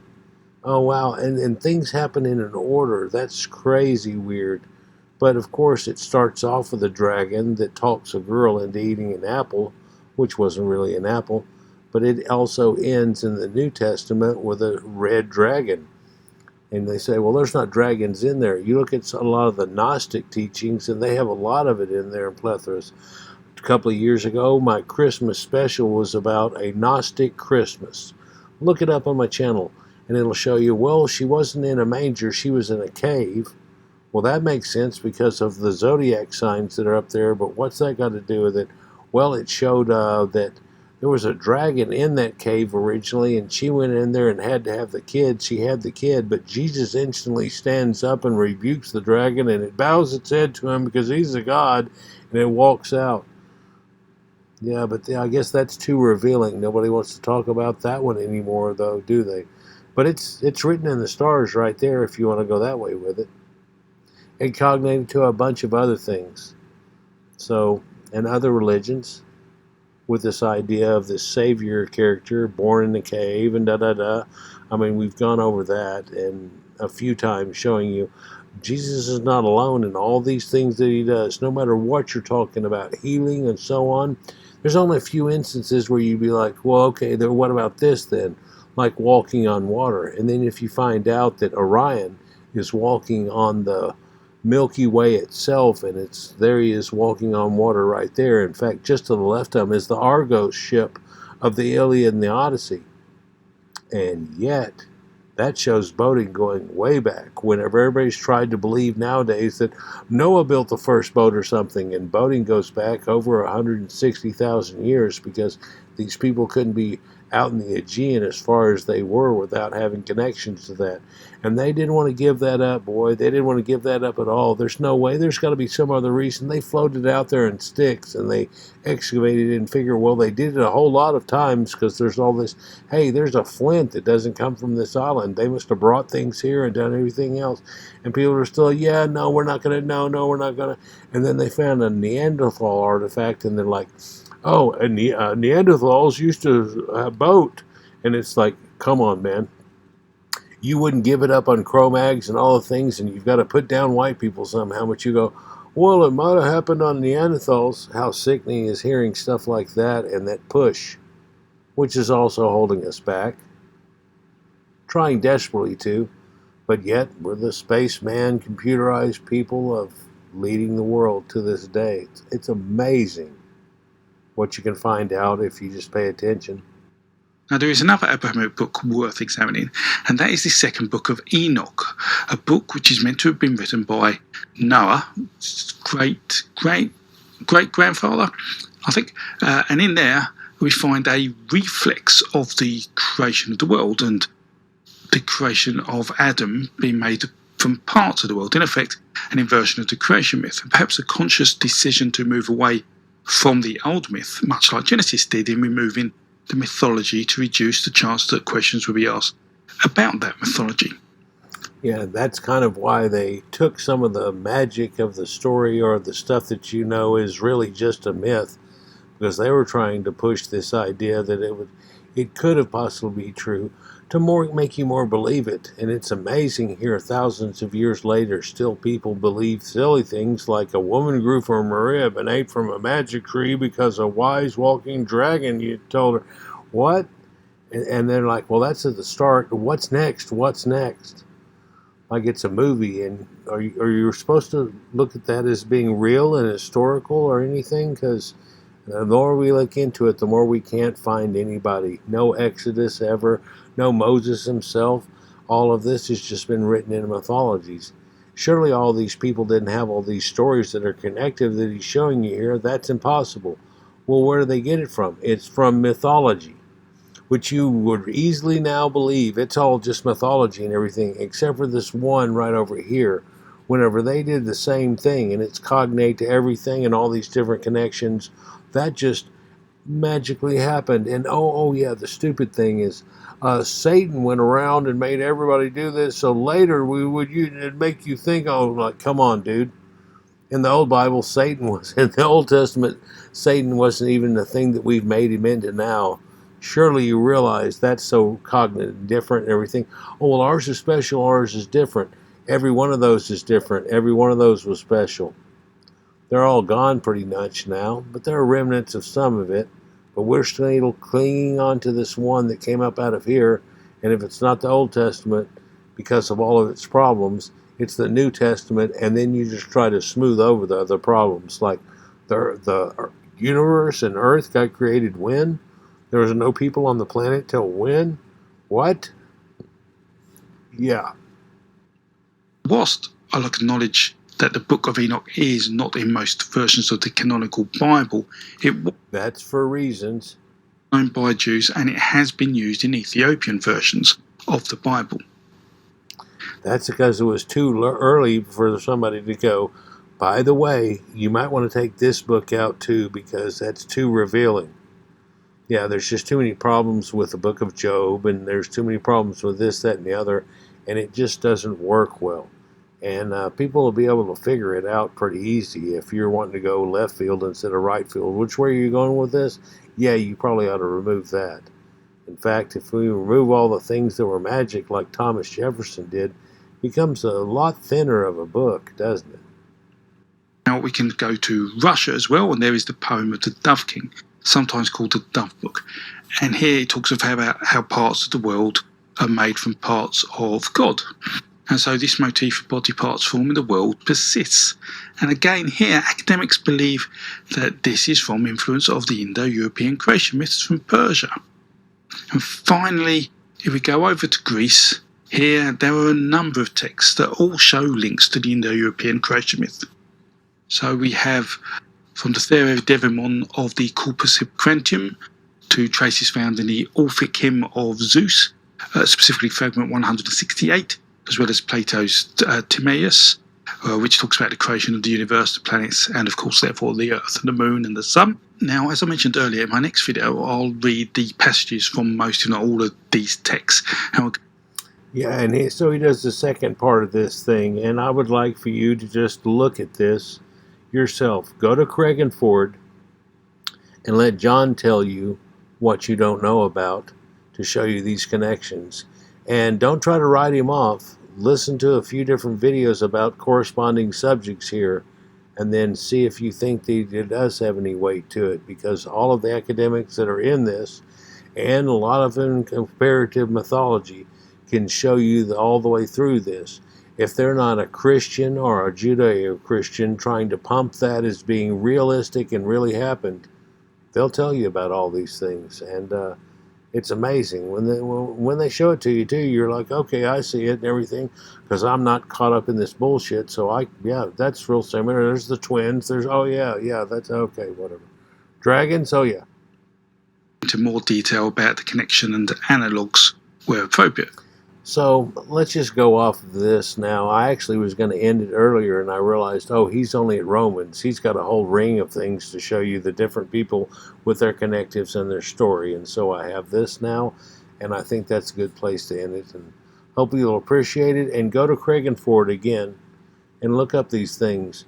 And just if it seems interesting, check this out. I mean, if you got free time, why not learn something that's affecting the entire world and where things originally came from?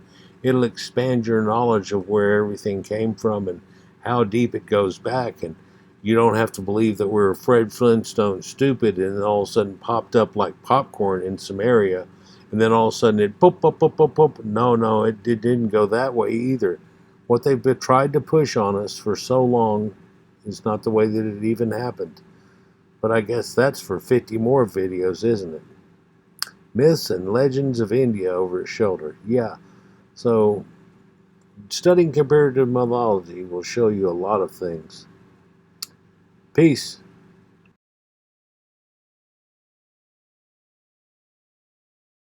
Hey, yeah, see that like button? Could you, click it?